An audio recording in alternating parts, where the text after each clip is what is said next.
ഒരു നല്ലൊരു ക്രിസ്മസ് ആഘോഷിച്ചതിൻ്റെ ഒരു അനുഭവത്തിലാണ് നാം എല്ലാവരും.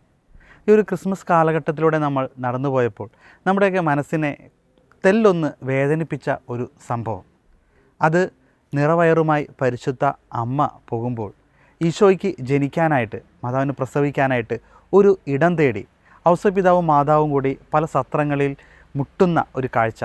പലപ്പോഴും ക്രിസ്മസ് കാലഘട്ടത്തിൽ ഉണ്ണീശോയുടെ പിറവിയുമായി ബന്ധപ്പെട്ട് ആ ഒരു ഭാഗം നമ്മൾ പലപ്പോഴും വായിക്കാറുണ്ട്. അത് നമ്മൾ പലപ്പോഴും സ്കിറ്റായിട്ടും നാടകങ്ങളൊക്കെ ആയിട്ടും എല്ലാം ഈ ഒരു കാലഘട്ടത്തിൽ നമ്മൾ കാണാറുണ്ട്. ആ ഒരു സംഭവം നമ്മളെ വല്ലാതെ വേദനിപ്പിക്കുന്നു. കാരണം ദൈവപുത്രനായ ഈശോയ്ക്ക് ഈ ഭൂമിയിൽ ഒന്ന് ജനിക്കാൻ ഒരു ഇടമില്ലാതിരുന്ന ഒരവസ്ഥ, ഒരു ഇടമില്ലാതെ അവസാനം പുൽക്കൂട്ടിൽ പോയി ജനിക്കുന്ന ഒരവസ്ഥ, പിന്നീട് പുൽക്കൂട് ഒരു സ്വർഗമായി മാറുന്ന ഒരു കാഴ്ചയാണ് നമ്മൾ കാണുന്നത്. പുൽക്കൂട് കാണുമ്പോൾ ആനന്ദം വരുന്നു, പുൽക്കൂട് കാണുമ്പോൾ സന്തോഷം വരുന്നു. നമ്മൾ എല്ലാവരും ക്രിസ്മസിൻ്റെ ആഹ്ലാദിക്കുന്ന ഒരു തരമായി ഒരു ഇടമായി പുൽക്കൂട് മാറുകയാണ്. ഇന്ന് അത്തരത്തിലുള്ള ഒരു വ്യക്തിയെ, ഒരു കുടുംബത്തെയാണ് നമ്മൾ പരിചയപ്പെടുത്തുന്നത്. ഏകദേശം 4000-ലധികം മാനസിക രോഗികൾക്കും ആരോരുമില്ലാതെ വഴിയരികിൽ അലഞ്ഞു തിരിഞ്ഞ് നടന്നവർക്കും അഭയമേകിയ ഒരു കുടുംബം, ഒരു വീട്. ആ വീട്ടിലെയും ആ കുടുംബത്തെയും, ആ കുടുംബനാഥനായ പൗലോസ് ബ്രദറിനെ കുറിച്ചാണ് നമ്മൾ ഇന്നത്തെ ഈ ഒരു വീഡിയോയിൽ നമ്മൾ കാണുന്നത്. നമുക്ക് കാണാം.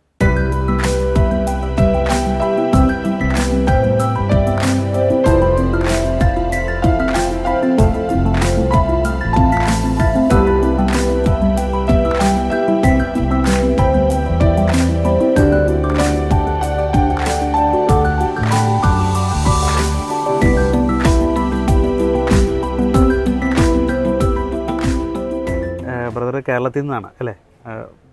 അങ്കമാലി മഞ്ഞപ്പുറയിൽ നിന്നാണ്. അതിനുശേഷം പിന്നെ ഇവിടെ എങ്ങനെയായിരുന്നു ഈ കർണാടകയിലേക്ക് വന്നതും അതിനുശേഷമുള്ള ജീവിതം? എൻ്റെ പേര് പൗലോസ് എന്നാണ്. എൻ്റെ അപ്പൻ്റെ പേര് ചെറിയാൻ, അമ്മയുടെ പേര് ഏലിയമ്മ. ഞങ്ങൾ 3 മക്കളായിരുന്നു.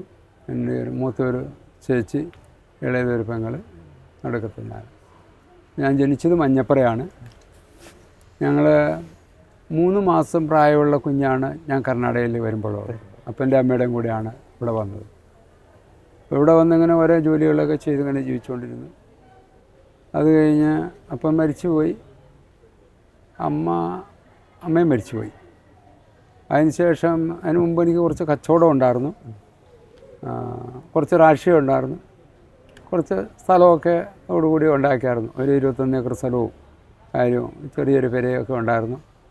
അപ്പോൾ കച്ചവടം ചെയ്ത് കഴിഞ്ഞ സമയത്ത് കച്ചവടത്തിൽ ഒരുപാട് നഷ്ടം വന്നു ഒരു പ്രാവശ്യം. അതായത് 1998. അപ്പോൾ ആ സമയത്ത് മാർക്കറ്റ് അന്വേഷിച്ചാണ് ഞാൻ കേരളത്തിൽ നമ്മുടെ കൊച്ചിയിൽ വന്നു. കൊച്ചിയിൽ വന്ന് മാർക്കറ്റ് നോക്കി കഴിഞ്ഞപ്പോൾ മാർക്കറ്റ് സ്റ്റഡിയില്ല. ഞാൻ എടുത്തു വെച്ച സാധനം കുറേ സ്റ്റോക്ക് ഉണ്ടായിരുന്നു. അപ്പോൾ അന്ന് അത് വിറ്റ് കഴിഞ്ഞാൽ തന്നെ ഒരു 25 ലക്ഷം രൂപ നഷ്ടത്തിലുണ്ട്. അപ്പോൾ ഈ നഷ്ടം തീർക്കാൻ പറ്റാത്തൊരവസ്ഥയിൽ വന്നു. അങ്ങനെയാണ് കൊച്ചിയിൽ വന്നത്. അങ്ങനെ ഈ സമയത്താണ് കൊച്ചിയിൽ വന്ന് ചെങ്ങന്മാരുടെ സ്റ്റഡിയിൽ തിരിച്ച് അവിടുന്ന് ടിക്കറ്റ് എടുത്തു മംഗലാരത്തിന് പറഞ്ഞ്. ആ കൂട്ടത്തിൽ വേറൊരു കടയിൽ പോയിട്ട് കുറച്ച് പോയിസണും മേടിച്ചു. മംഗലാരം വന്നിട്ട് ജീവിതം അവസാനിപ്പിച്ചേക്കാം എന്ന് തന്നെ തീരുമാനമെടുത്തു. ആ സമയത്ത് വിവാഹിതനായിരുന്നു? അത് വിവാഹം. എനിക്ക് 4 മക്കളുണ്ട്. ആ സമയത്ത് ഭാര്യയുണ്ട്, 4 മക്കളും ഉണ്ടായിരുന്നു. മൂത്ത മോൾ MSc പഠിക്കുന്നുണ്ടായിരുന്നു. പിന്നെ മകൻ 2nd PU, പിന്നെ ഒരു മോൾ 10ാം ക്ലാസ്, ഒരു മോൾ 8ാം ക്ലാസ് പഠിച്ചുകൊണ്ടിരിക്കുകയായിരുന്നു. ആ സമയത്ത് അവിടെ അങ്ങനെ വരുന്ന സമയത്ത് ഈ നമ്മുടെ ഡിവൈൻ്റെ വാതൊക്കെ വരുമ്പോൾ വന്നപ്പോൾ തോന്നി അവിടെ നിന്ന് ഇറങ്ങിയേക്കാമെന്ന്. ആക്ച്വലി ടിക്കറ്റ് എടുത്ത് മംഗലാരത്തിനായിരുന്നു. ഞാൻ ഇങ്ങോട്ടാണ്. അതിന് മുമ്പ് അറിയാമായിരുന്നു, പോയിട്ടില്ല. ഡിവൈനെ പറ്റി കേട്ടിട്ടുണ്ട്. അയക്കുമ്പോൾ അങ്ങനെ ഒരു വലിയ വിശ്വാസിയൊന്നും അല്ലായിരുന്നു. നാമതേ ക്രിസ്ത്യാനിയായിട്ട് ഇങ്ങനെ ജീവിക്കുകയായിരുന്നു ഉണ്ടായിരുന്നത്. വല്ലപ്പോഴൊക്കെ ഒന്ന് പള്ളിയിൽ പോവും, ഞായറാഴ്ച ക്രിസ്ത്യാനി എന്നും പറയാം വേണമെങ്കിൽ. അപ്പോൾ അങ്ങനെ ഒരു ജീവിതമൊക്കെ ആയിരുന്നു. അപ്പോൾ ഈ കൊച്ചിയിലേക്ക് പോകുമ്പോൾ ഭാര്യയുടെ മക്കളോടും പറഞ്ഞിരുന്നു? ഇല്ല, പറഞ്ഞിട്ടില്ല. ഞാൻ ഈ കച്ചവടത്തിൻ്റെ നഷ്ടം കാരണം ഞാൻ ഇവിടെ നിന്ന് പോയിട്ട് 16 ദിവസമായി. 16ാമത്തെ ദിവസമാണ് തിരിച്ച് അവിടെ വരുന്നത്. അപ്പോൾ അത് സമയം വരെ ആർക്കൊരു ഫോൺ ചെയ്യുകയോ യാതൊരു മെസ്സേജും കൊടുത്തില്ല. കാരണം അത്ര മാനസികമായിട്ട് തന്നെ അലട്ടുന്നുണ്ടായിരുന്നു. അങ്ങനെയൊക്കെ സമയത്താണ് ഇങ്ങനെ ഡിവൈൻ്റെ വാതൊക്കെ വന്നപ്പോൾ പെട്ടെന്ന് തോന്നി അവിടെ ഇറങ്ങിയേക്കാൻ തോന്നി. അങ്ങനെ ഡിവൈനിൽ ധ്യാനം കൂടി. അപ്പോൾ ധ്യാനം കൂടാൻ കയറി അന്ന് തന്നെ ഞാൻ കോൾ ചെയ്തു. ഇങ്ങോട്ട് കണക്റ്റ് ആയിരുന്നില്ല. 4 ദിവസവും കോൾ ചെയ്തു, 4 ദിവസവും കണക്റ്റ് ആയില്ല. അപ്പോൾ എൻ്റെ കയ്യിൽ അന്നൊരു 75,000 രൂപ ഉണ്ട്. പക്ഷേ ഈ 75,000 25 ലക്ഷം കൊടുക്കാനുള്ള കൊടുത്ത് എവിടെ എത്തിക്കാൻ സാധിക്കില്ല. അപ്പോൾ അതിനന്ന് 70 രൂപ മറ്റേ അന്ന് ഡിവൈൻ്റെ ഫീസായിരുന്നു തോന്നുന്നു ഒരു ധ്യാനം ഒരാഴ്ചയ്ക്ക്. അപ്പോൾ ആ ആഴ്ച അവിടെ കെട്ടി ബാക്കിയുള്ള കാശ് അവിടെ കൗണ്ടറിൽ തന്നെ കൊടുത്തു. അത് ഞാൻ ധ്യാനം കഴിഞ്ഞ് പോകുമ്പോൾ ഈ കാശ് എനിക്ക് തിരിച്ചു തന്നു. അവർ ടോക്കൺ എഴുതി തരുകയും ചെയ്തു. അവനേതും പോക്കറ്റ് വെച്ച് ധ്യാനം കൂടി ഈ 4 ദിവസം കോൾ ചെയ്തിട്ട് 4 ദിവസം കോൾ കണക്റ്റായില്ല. 5-ാമത്തെ വെച്ച് കോൾ ചെയ്തപ്പോൾ കണക്റ്റായി. അമ്മയാണ് ശരിക്ക് ഇതായത്. അപ്പോൾ അവിടെ വന്നു കഴിഞ്ഞ് ചോദിച്ചു, ഭാര്യയോട് ചോദിച്ചു എന്തുണ്ട് വിശേഷമെന്ന് പറഞ്ഞു. കടക്കാരെല്ലാവരും വരുന്നുണ്ട്, ചോദിക്കുന്നുണ്ട്. പക്ഷേ അവരെല്ലാവരും പറയുന്ന ഒരു വാക്ക് മാത്രമേ ഉള്ളൂ. എന്നാ വെച്ചാൽ ആൾക്ക് കച്ചവടത്തിൽ നഷ്ടപ്പെട്ടു. അത് ഞങ്ങൾക്ക് എല്ലാവർക്കും അറിയാം. എടുക്കുമ്പോൾ നല്ല മാർക്കറ്റ് ഉണ്ടായിരുന്നു. ഇപ്പോൾ മാർക്കറ്റ് തീരെ ഡൗൺ ആയി. അപ്പോൾ ഇന്നത്തെ മാർക്കറ്റ് എന്തുണ്ടോ അതനുസരിച്ച് ഞങ്ങൾക്ക് കാശ് തന്നാൽ മതി എന്ന് പറഞ്ഞു. അവർ തരാതിരിക്കാൻ വേണ്ടി അയാൾ ചെയ്തതല്ല. പക്ഷേ അയാൾ പ്രശ്നം കൊണ്ട് വിഷമത്തിൽ പോയിരിക്കുന്നതാണ്. ഫേസ് ചെയ്യാൻ സാധിക്കാത്തതുകൊണ്ട് പേരിലാണ്. അതുകൊണ്ട് ഇന്നത്തെ മാർക്കറ്റ് എന്തുണ്ടോ ആ മാർക്കറ്റ് വെച്ച് ഞങ്ങൾക്ക് കാശ് തന്നാൽ മതി. ഇപ്പോൾ സാധനമൊന്നും വിറ്റിട്ടില്ല, എല്ലാവർക്കും അറിയാം. എല്ലാം വെയർ ഹൗസിൽ ഇരിപ്പുണ്ട്, ഒന്നും വിറ്റിട്ടില്ല. വില കൂടുതലും കൊണ്ട് വെച്ചാൽ യഥാർത്ഥം പറഞ്ഞാൽ അതിമോഹത്തിന് വേണ്ടി പോയതാണ്, സംഭവിച്ചതാണ്. ശരി എന്ന് വെച്ച് അപ്പോൾ ഞാനപ്പോൾ വിചാരിച്ചു, ദൈവത്തിൻ്റെ വചനം കേൾക്കാൻ പോയപ്പോൾ ദൈവം നമ്മളെത്ര പരിപാലിക്കുന്നു. ദൈവത്തിൻ്റെ വചനം കേൾക്കാതെ ഞാൻ എൻ്റെ സ്വന്തം ഇഷ്ടപ്രകാരം പോയപ്പോൾ ഞാൻ എത്ര അനുഭവിക്കേണ്ടി വന്നു. അപ്പോൾ അന്നാണ് ദൈവത്തിൻ്റെ വില എന്താണെന്നുള്ളത് മനസ്സിലായി. അതിനുശേഷം ഇവിടെ വന്നു, സാധനങ്ങളെല്ലാം എടുത്തു വേറെ ഹൗസിൽ നിന്ന് വിടിയിച്ചു. ഇവരെല്ലാവരും പാർട്ടിക്കാരെല്ലാവരും വിളിച്ചു. അവിടെ വെച്ച് തന്നെ അവർക്ക് കൊടുക്കേണ്ട അപ്പോൾ ഉണ്ടായിരുന്ന ആ വില അനുസരിച്ചുള്ള കാശ് കൊടുത്തു. അപ്പോൾ ഞാൻ എന്ന് വെച്ചാൽ അവരോട് പറഞ്ഞു, ആക്ച്വലി ഞാൻ നിങ്ങൾക്ക് തന്നാൽ പോരാ, നിങ്ങൾ പറഞ്ഞ വില ഞാൻ തരണ അർഹതപ്പെട്ടവനാണ്. പക്ഷേ ഇപ്പോൾ എൻ്റെ കയ്യിലില്ല. അതുകൊണ്ട് കാശ് എപ്പോഴും ഉണ്ടാവുന്ന അന്ന് നിങ്ങൾക്ക് ഈ കാശ് തന്നിരിക്കും. അപ്പോൾ അവരെല്ലാവരും ഒന്നും വേണ്ട, ഞങ്ങൾക്ക് ഒരു പൈസ തരണ്ട, ഞങ്ങൾക്ക് അതിൽ പ്രശ്നമില്ല. മനുഷ്യനെ ലാഭവും നഷ്ടമൊക്കെ ഉണ്ടാവും. അപ്പോൾ ഞാൻ പറഞ്ഞു, ലാഭം കിട്ടിക്കഴിഞ്ഞാൽ ഞാൻ നിങ്ങൾക്ക് തിരിച്ചു തരില്ല. അപ്പോൾ നഷ്ടം വന്നാൽ ഞാൻ അനുഭവിക്കാൻ ഞാൻ ബാധ്യസ്ഥൻ തന്നെയാണ്. കച്ചവടത്തിൻ്റെ നീതി അതാണല്ലോ എന്ന് പറഞ്ഞു. അതെന്തെങ്കിലും നിങ്ങളുടെ ഇഷ്ടം എന്ന് പറഞ്ഞു. അത് കഴിഞ്ഞ് ഇങ്ങനെ പോയിക്കൊണ്ടിരുന്നു. അതിനുശേഷം പിന്നെ ഒരു ധ്യാനം കഴിഞ്ഞു. അത് കഴിഞ്ഞ് വീണ്ടും ഒരു ധ്യാനോടെ കൂടിയ ഒരു ഡിവൈൻ തന്നെ 2 ധ്യാനം കൂടി. പിന്നെ അത് കഴിഞ്ഞ് പിന്നെ തോമസ് പോളിൻ്റെ ഒരു ധ്യാനവും കൂടി. അതിനുശേഷം അവിടെ ബൈബിൾ കോളേജ് നടക്കുന്നുണ്ടായിരുന്നു, നമ്മുടെ മൈക്കൽ കാരിമറ്റ ചർച്ചിൻ്റെ. അപ്പോൾ ഒരു 1.5 മാസം ബൈബിൾ കോളേജിന് അവിടെ ആയിട്ടുണ്ടായി. ഇത് കഴിഞ്ഞതിന് ശേഷം അത് കഴിഞ്ഞ് വന്നിട്ട് ഈ സമയത്തൊക്കെ ബിസിനസ്, അപ്പോൾ ബിസിനസ് ഒന്നുമില്ല, എല്ലാം നിർത്തി വെച്ചിരിക്കുക, എല്ലാം നിർത്തി വെച്ചേക്കുക. അവിടുന്ന് അപ്പോഴൊരു മനസ്സിലൊരു ഇതുണ്ട്, കാരണം ഇത്രയും കാശ് ഇനി ഇവർക്ക് അർഹതപ്പെട്ട അവർക്ക് അർഹതപ്പെട്ട കാശാണ് ഞാൻ കൊടുക്കേണ്ടായിരുന്നു, കൊടുത്തിട്ടില്ല. ഒരു മനപ്രയാസം മനസ്സിലുണ്ട്. അത് കഴിഞ്ഞിട്ട് പിന്നെ 1 മാസം അവിടെ മധ്യസ്ഥ പ്രാർത്ഥനയ്ക്കിരുന്നു നമ്മുടെ മനപ്പറമ്പിൽ. അന്ന് നമ്മുടെ എംബ്രോസ് സിസ്റ്ററായിരുന്നു ഇൻചാർജ്. നമ്മുടെ ഫാദർ വല്ലൂരാനച്ഛൻ്റെ പെങ്ങൾ, പുള്ളിക്കാരത്തി മരിച്ചുപോയി. ഓക്കെ. അപ്പോൾ ആ ധ്യാനം പ്രാർത്ഥന കഴിഞ്ഞ് വെച്ച് ചാലക്കുടി വന്നു. ചാലക്കുടി ഇങ്ങോട്ട് വരാനേ വേണ്ടി ചാലക്കുടി വന്നപ്പോൾ പെട്ടെന്ന് വന്ന് കഞ്ചിക്കോട് ഒന്ന് പോയേക്കാന്ന്. അപ്പോൾ റാണിമരി പെട്ടിക്കേട്ടിട്ടുണ്ടല്ലോ. അപ്പോൾ പുള്ളിക്കാരത്തി ഒന്ന് കാണണമെന്ന് വിചാരിച്ചാൽ പോയത്. ചെന്ന് കഴിഞ്ഞപ്പോൾ പുള്ളിക്കാരത്തി അവിടെ ഇല്ലായിരുന്നു. ഞാൻ ഒരു ഇച്ചിരി നേരം അവിടെ ഇരുന്ന് പ്രാർത്ഥിച്ചു. അവിടെ നിന്ന് പിന്നെ പോന്നു. പാലക്കാട് വന്ന് റെയിൽവേ സ്റ്റേഷനിൽ വന്ന് മംഗലാരം പോരുന്ന വണ്ടിക്ക് ടിക്കറ്റ് എടുത്ത് വണ്ടി കാത്തിരിക്കുക. ആ സമയത്ത് കണ്ട് നമ്മളെപ്പോലുള്ള തിന്നിച്ച് വാക്കുകൾ ഉച്ചിഷ്ടം താഴെ ഡ്രെയിനേജിലേക്ക് വലിച്ചെറിയുന്നു. അപ്പോൾ അതിനകത്ത് ഈ കറുത്ത വെള്ളവും തീട്ടവും മൂത്രവും ഇങ്ങനെ ഒഴുകുന്നു. അതിനകത്ത് വീണ ഈ ഉച്ചിഷ്ട മാനസിക രോഗികൾ പോയി വാരി തിന്നുന്നു. ഒരു തലയ്ക്ക് ഒന്ന് പട്ടി തിന്നുന്നു, ഒരു തലയ്ക്ക് ഇവർ തിന്നുന്നു. ആ ഒരു രംഗം കണ്ടപ്പോൾ എനിക്ക് സഹിക്കാൻ പറ്റില്ല. ഞാനറിയാതെ തന്നെ പൊട്ടിക്കരഞ്ഞു പോയി. ഓ ദൈവം എന്ത് കഷ്ടപ്പെട്ടു ഇവരുടെ ജീവിതം. ദൈവം ഇത്രയെല്ലാം നമുക്ക് തന്നിട്ട് ഇനി നമുക്ക് മതിയായില്ല, ഇനിയും വേണോ എന്നൊരു ആഗ്രഹമാണ്. നാളെ ഒരു പക്ഷേ എനിക്ക് എനിക്ക് എൻ്റെ ഭാര്യയ്ക്ക് മക്കൾക്ക് എന്തുകൊണ്ട് ഈ അവസ്ഥ വന്നാൽ നമുക്ക് സഹിക്കാൻ പറ്റുമോ? പെട്ടെന്ന് ഇങ്ങനെ തോന്നി, ദൈവം ഈ നിമിഷം ഇവർ മരിക്കുകയാണെങ്കിൽ ഇവരുടെ എല്ലാ ആത്മാവും എവിടെ പോവും? ലാസറിൻ്റെ ആത്മാവിന് തുല്യം. ഞാനിന്ന് മരിക്കുകയാണെങ്കിൽ ആ ധനവാൻ്റെ ആത്മാവ് പോലെയാവും എന്നൊക്കെ ഞാൻ ചിന്തിച്ചു. പെട്ടെന്ന് ഇങ്ങനെ തോന്നി ബൈബിൾ വായിക്കണമെന്നൊരു ഇംപ്രഷൻ തോന്നി. എൻ്റെ ബാഗിൽ ബൈബിൾ ഉണ്ടായിരുന്നു. അപ്പോൾ ഞാനങ്ങനെ ബാഗ് തുറന്ന് ബൈബിളെടുത്തു. ഇങ്ങനെ ഇവിടുത്തെ വഴിക്ക് കിട്ടിയ വചനം ഇതായിരുന്നു, വിശുദ്ധ മത്തായിയുടെ സുവിശേഷം 25-ാം അധ്യായം 31 മുതൽ 46 വരെ വചനം. അപ്പോൾ അതിനകത്ത് നമ്മുടെ അന്തിമ വിധിയെപ്പറ്റിയാണ് കർത്താവ് പറഞ്ഞിരിക്കുന്നത്. അപ്പോൾ നമ്മൾ വേറെ ഒന്നും ചെയ്യാനവിടെ പറയുന്നില്ല. അപ്പോൾ അവിടെ ചോദിക്കുന്നത്, എനിക്ക് വിശന്നു, ഭക്ഷണം തന്നു, ദാഹിച്ചു, ഈ കുടിക്കാൻ തന്നു, നഗ്നായി എന്നെ ഉടിപ്പിച്ചു, രോഗിയായി എന്നെ ശുശ്രൂഷിച്ചു, ഞാൻ അനാഥനായിരുന്നു, നിൻ്റെ വീട്ടിൽ എന്നെ ആശ്രയം നൽകി. ഇതാർക്കും നൽകി എന്ന് ചോദിച്ചപ്പോൾ ഈ ഏറ്റവും എളിയവർക്ക് ആർക്ക് ചെയ്തോ അതെനിക്ക് നൽകി എന്നാണ് 31 മുതൽ 40 വരെ. 41 മുതൽ 46 വരെ പറയുന്നതെന്ന് വെച്ചാൽ എനിക്ക് വിശന്നു, ഭക്ഷണം തന്നില്ല, ദാഹിച്ചു, കുടിക്കാൻ തന്നില്ല, നഗ്നായി ഉടിപ്പിച്ചില്ല, രോഗി എന്നെ ശുശ്രൂഷിച്ചില്ല, ബന്ധിതനായ എന്നെ നീ സന്ദർശിച്ചിട്ടില്ല. ഇതാർക്ക് ചെയ്യേണ്ടതായിരുന്നു? ഈ എളിയവർക്ക് ആർക്ക് ചെയ്തോ അത് ചെയ്തില്ലയോ അതെനിക്ക് ചെയ്തില്ല എന്നാണ് അവിടെ കർത്താവ് പറയുന്നത്. അപ്പോൾ ഇതാണ് അന്തിമവിധി. നമുക്ക് ഓരോരുത്തർക്കും പറഞ്ഞേക്കാം അന്തിമവിധിയാണ്. ആ വചനം വായിച്ചപ്പോൾ എനിക്ക് തോന്നി ഇതെൻ്റെ ജീവിതത്തിന് എനിക്ക് രക്ഷയില്ല. ആ നിമിഷം കർത്താവിൻ്റെ മുമ്പിൽ ഞാൻ വാഗ്ദാനം ചെയ്തു, കർത്താവെ നീ അനുവദിച്ചാൽ ഞാൻ ഈ വേല ചെയ്തോളാം. ട്രെയിനിൽ വെച്ച് അവിടെ റെയിൽവേ സ്റ്റേഷനിൽ വെച്ച് വെച്ചാൽ പിന്നെ ചിന്തിച്ചു, ഭാര്യയും മക്കളും കുടുംബമൊക്കെ ഉണ്ടല്ലോ, ഒന്ന് ചോദിക്കാനും പറയാനും ഉണ്ടല്ലോ നമുക്കാളെ. അങ്ങനെ പിറ്റേ ദിവസം ഭാര്യയോട് ഇവിടെ വന്നിട്ട് ഈ വിഷയം ഷെയർ ചെയ്തു. പുള്ളിക്കാരത്തി അതിന് സമ്മതിച്ചു. അപ്പോൾ മകൾ പഠിക്കുകയായിരുന്നു, മക്കൾ 4 പേരും പഠിച്ചുകൊണ്ടിരിക്കുകയായിരുന്നു, അവരുടെ വിദ്യാഭ്യാസം ചെയ്തുകൊണ്ടിരുന്നത്. അങ്ങനെയാണ് സ്വന്തം വീട്ടിലാണ് ഈ കാര്യം തുടങ്ങിയത്. അത് ഏത് വർഷം? 1999 മാർച്ച് 22 ആണ് ഈ സ്ഥാപനം തുടങ്ങുന്നത്. അതെ. അപ്പോൾ അതിൻ്റെ ഒരാഴ്ച മുമ്പാണ് ഈ അനുഭവം ഇങ്ങനെ ഉണ്ടായത്.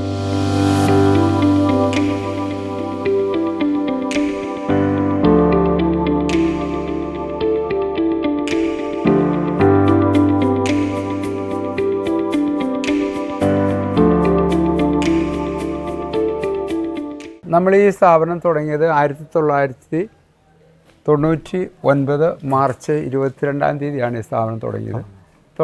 നമ്മുടെ ഈ കാണുന്നതാണ് എൻ്റെ വീട്. ഇതിലാണ് ഈ സ്ഥാപനം തുടങ്ങിയത്. ഇത് അന്ന് ഉണ്ടായിരുന്ന അതേ വീട് തന്നെയാണ്. അതേപോലെ തന്നെ നിലനിർത്തി. മാത്രമല്ല ഈ വീട്ടിൽ ആരംഭത്തിൽ 1 മുതൽ 65 പേര് വരെ ഈ വീട്ടിലാണ് നമ്മൾ അക്കോമഡേഷൻ ചെയ്തുകൊണ്ടിരുന്നത്. 65 രോഗികളെ നോക്കിക്കൊണ്ടിരുന്നത് ഈ വീടിനകത്ത്. അതെ, ഞങ്ങൾ ചെയ്ത് 65 പേര്, ഞങ്ങളൊരു 6 പേരും ഭാര്യയും മക്കളും. ശരിക്കും ഈ വീട്ടിൽ എത്ര മുറിയുണ്ട്? ഈ മുറിയിൽ ഇപ്പം 4-5 മുറിയുണ്ട്. ചെറിയ ചെറിയ മുറികളാണ്, കുഞ്ഞു മുറികളാണ്. അതെ, ആദ്യം തുടങ്ങി ഈ കാണുന്ന മുറിയാണ് ഫസ്റ്റ് കാണുന്നത്. ഈ മുറിയിലാണ് ആദ്യത്തെ രോഗിയെ കൊണ്ടുവന്ന് തുടങ്ങിയത്. അപ്പോൾ നിങ്ങൾ ഓരോരോ റൂമിലേക്ക് ഒരു റൂമിൽ ഒരു 8-10 പേരാകുമ്പോഴത്തേക്ക് അടുത്ത റൂമിലേക്ക് മാറ്റും. അതെ, അങ്ങനെ എല്ലാ റൂമും ഫുള്ളായിരുന്നു. ലാസ്റ്റ് നമ്മുടെ അടുക്കള വരെ ഇവർക്ക് കിടക്കാനായിട്ടുള്ള സൗകര്യമൊന്നുമില്ല. ഉള്ള സൗകര്യത്തിൽ അന്ന് ആക്ച്വലി പറഞ്ഞാൽ നമുക്കിങ്ങനെ മലന്ന് കിടക്കാൻ സാധിക്കില്ല. ഇങ്ങനെ ചെരിഞ്ഞ് കിടക്കണം, നല്ല സ്ഥലം മതിയാവുള്ളൂ.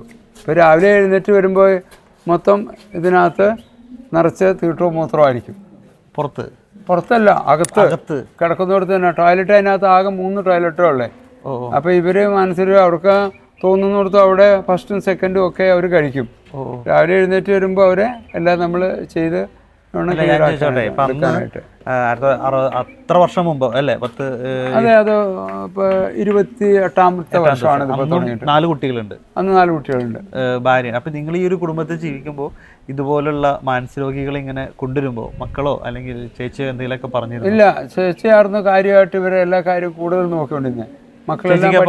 പ്രധാന സമയത്ത് ധ്യാനം കൂടിയിട്ട് കിട്ടിയൊരു അനുഭവമായിരുന്നു. അതെ, ചേച്ചിക്കും ആ ഒരു ദൈവാനുഭവം. പക്ഷേ എന്നെക്കാളും കൂടുതൽ ദൈവാനുഭവം പുള്ളിക്കാരത്തിക്കാം.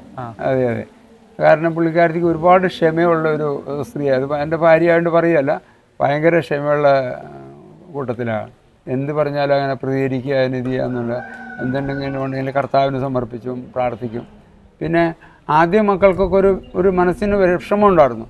അത് കുറച്ച് സമയം കഴിഞ്ഞപ്പോഴത്തേക്കും പിന്നെ അവരാണ് ഇവരുടെയൊക്കെ എല്ലാ ചെറുതായിരുന്നില്ല പിള്ളേർ ചെറുതാണെങ്കിലും ഇവർ വരുമ്പോൾ ഇവരെ കുളിപ്പിക്കാനോ, മുടി വെട്ടാനോ, നഖം വെട്ടാനോ, തുണി അലക്കാനോ, ഭക്ഷണം ഉണ്ടാക്കാനൊക്കെ ഇവർ കൂടിയൊക്കെ ചെയ്യുമായിരുന്നു.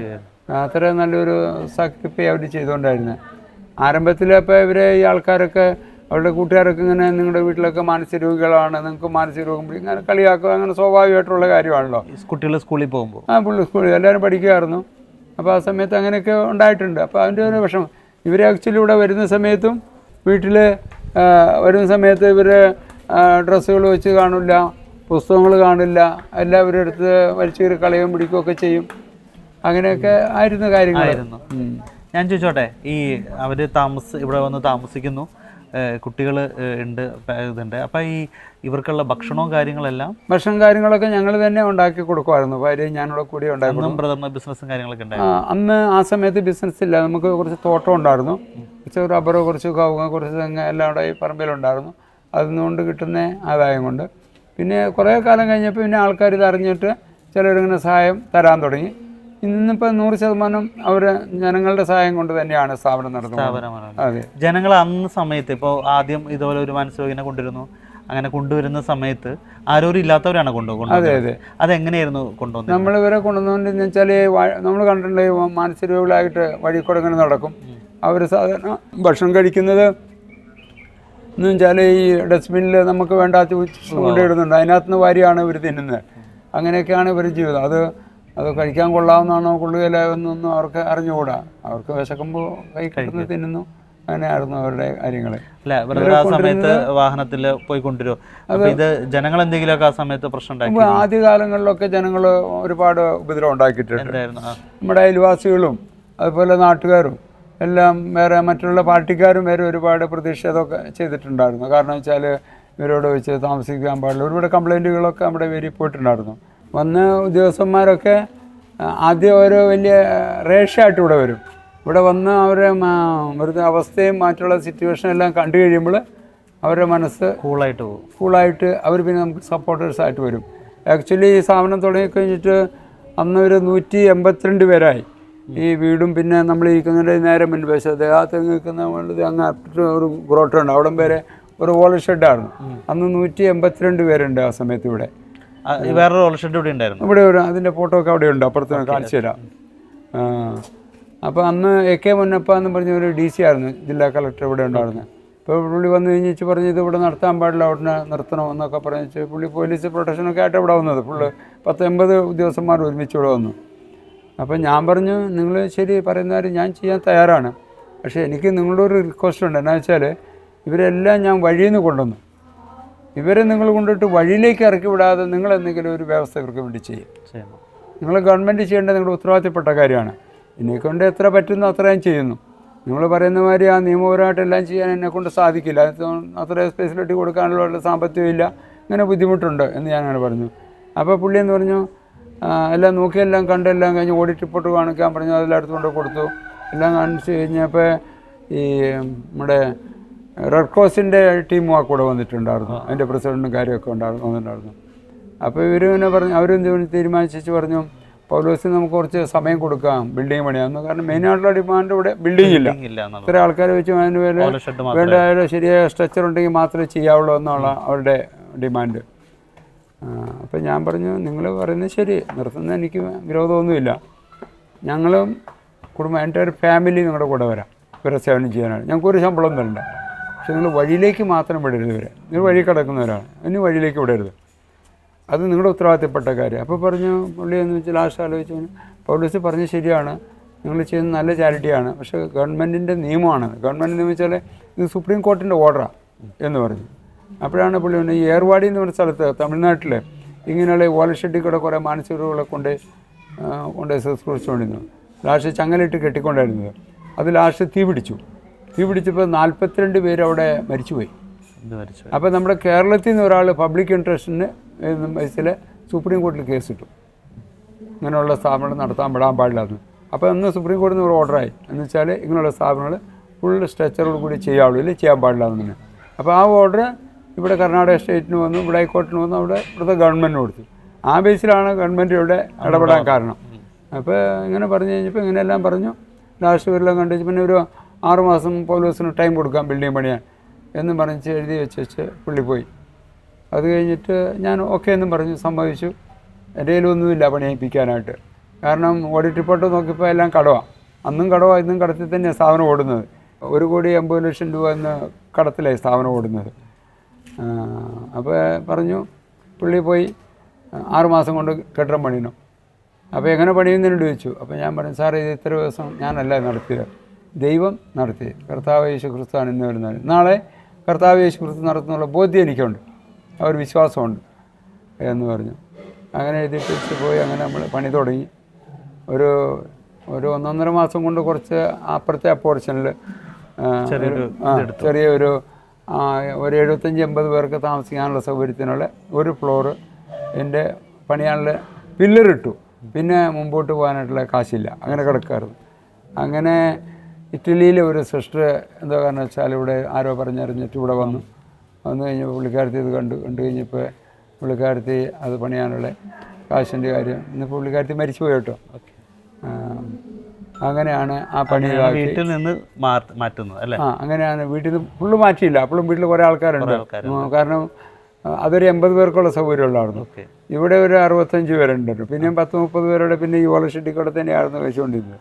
പിന്നെ അത് കഴിഞ്ഞ് കുറേശ്ശെ പണിത് അത് അങ്ങനെ ആ ഒരു ഘട്ടത്തിന് പണി തീർന്നു. അത് കഴിഞ്ഞ് ചോദിച്ചോട്ടെ, ഇപ്പോൾ ആദ്യ ഒരു ബിസിനസ് കാലഘട്ടത്തിലെ ഒരു ജീവിതവും അതിനുശേഷം ഇതുപോലെ രോഗികളെ നോക്കി ആരോരും ഇല്ലാത്തവർക്കൊരു അഭയമേകുന്ന ഒരു അവസ്ഥയിലേക്ക് ജീവിതം മാറിയപ്പോൾ ആ നോക്കിക്കൊണ്ടിരിക്കുന്ന ആദ്യ കാലങ്ങളിൽ ജീവിതത്തിൽ വന്ന അനുഭവം മാറ്റം എന്തായിരുന്നു? ജീവിതത്തിൽ ആത്മീയമായിട്ട് പറഞ്ഞാൽ എനിക്ക് ഏറ്റവും സന്തോഷം എൻ്റെ ജീവിതത്തിൽ യേശു സ്തോത്രം ഇപ്പോൾ ഏറ്റവും കൂടുതൽ ഞാൻ ആത്മീയമായിട്ട് സന്തോഷിച്ചുകൊണ്ടിരിക്കുന്നു. ഭൗതികമായിട്ട് സന്തോഷമൊന്നുമില്ല, പക്ഷെ ആത്മീയമായിട്ട് ഒത്തിരി എന്ത് വന്നു കഴിഞ്ഞാലും കർത്താവുണ്ട്. കർത്താവ് അറിയാതെ ഒന്നും വരില്ല.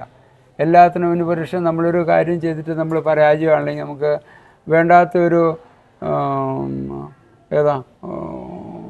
ഒരു ക്രെഡിറ്റൈസാണ് വരുന്നതെങ്കിലും അതിൻ്റെ പിന്നിൽ കർത്താവിന് വലിയൊരു പദ്ധതിയുണ്ട്. അത് വലിയൊരു സത്യമാണ്. അങ്ങനെ ഇരിക്കാതെ ഒരു ഉദാഹരണം 2005 ഈ ആശ്രമം നടത്തിക്കൊണ്ടിരുന്നപ്പോൾ ഒരു മീഡിയ ഇവിടെ വന്നു.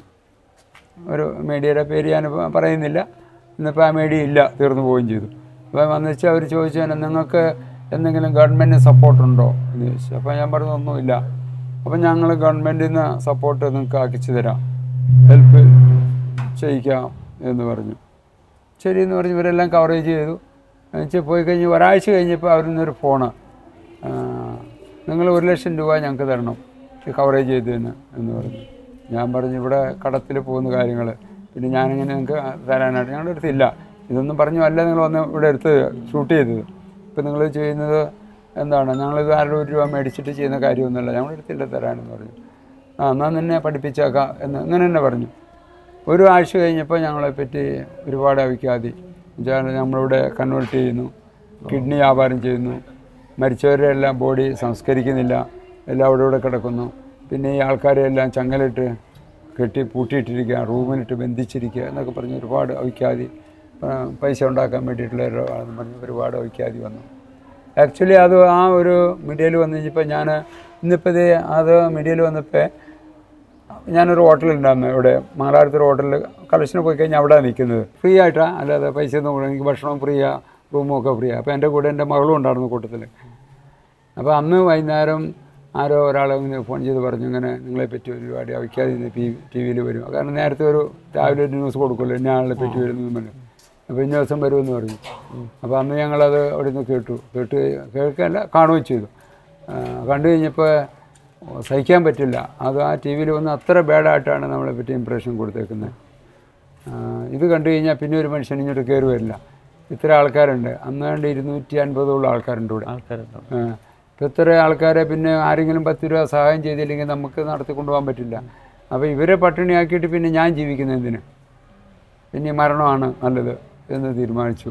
രണ്ടാമത്തെ ഒരു മരണത്തിൻ്റെ രംഗം. ആദ്യത്തേത് എൻ്റെ സാമ്പത്തികമായിട്ട് പോയപ്പോൾ, ദൈവികകാര്യത്തിന് പോയപ്പോഴും ഇങ്ങനെ തന്നെ വേറൊരു രീതിയിൽ ഒരു പ്രശ്നം സംഭവിച്ചു.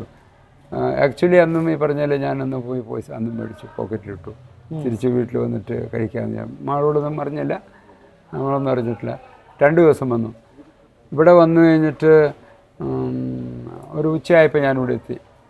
അതുകൊണ്ട് ഒരു 1:30-2 മണിയായപ്പോൾ ധർമ്മസ്ഥലം എന്ന് പറഞ്ഞൊരു ക്ഷേത്രമുണ്ട്, വലിയ ക്ഷേത്രം, ഒരു ഹിന്ദു ക്ഷേത്രം. ശ്രീ വീരേന്ദ്ര ഹെഗ്ഡെ ആണ് എൻ്റെ മേലധികാരി. പുള്ളി അന്ന് വിളിച്ചു നമ്മളെ. ആ പുള്ളിയായിട്ട് അതിക്ക് മുമ്പ് ഞാൻ യാതൊരു ബന്ധവുമില്ല, സംസാരിച്ചിട്ടില്ല. നമ്മുടെ കാര്യം അവർക്കും അറിയാം, അവരുടെ കാര്യം നമുക്കറിയാം, ഓരോരോ കാര്യം നമ്മുടെ കാര്യം, അത്ര മാത്രമേ ഇത് മാത്രമേ ഉണ്ടാകുന്നുള്ളൂ. അന്ന് പുള്ളി വിളിച്ചേച്ച് പറഞ്ഞു ഇന്ന് സമയമുണ്ടെങ്കിൽ ഒരു 4 മണിക്ക് ഇവിടം വരെ ഒന്ന് വരാൻ വെച്ചിട്ട് സംസാരിക്കാനുണ്ടെന്ന് പറഞ്ഞു.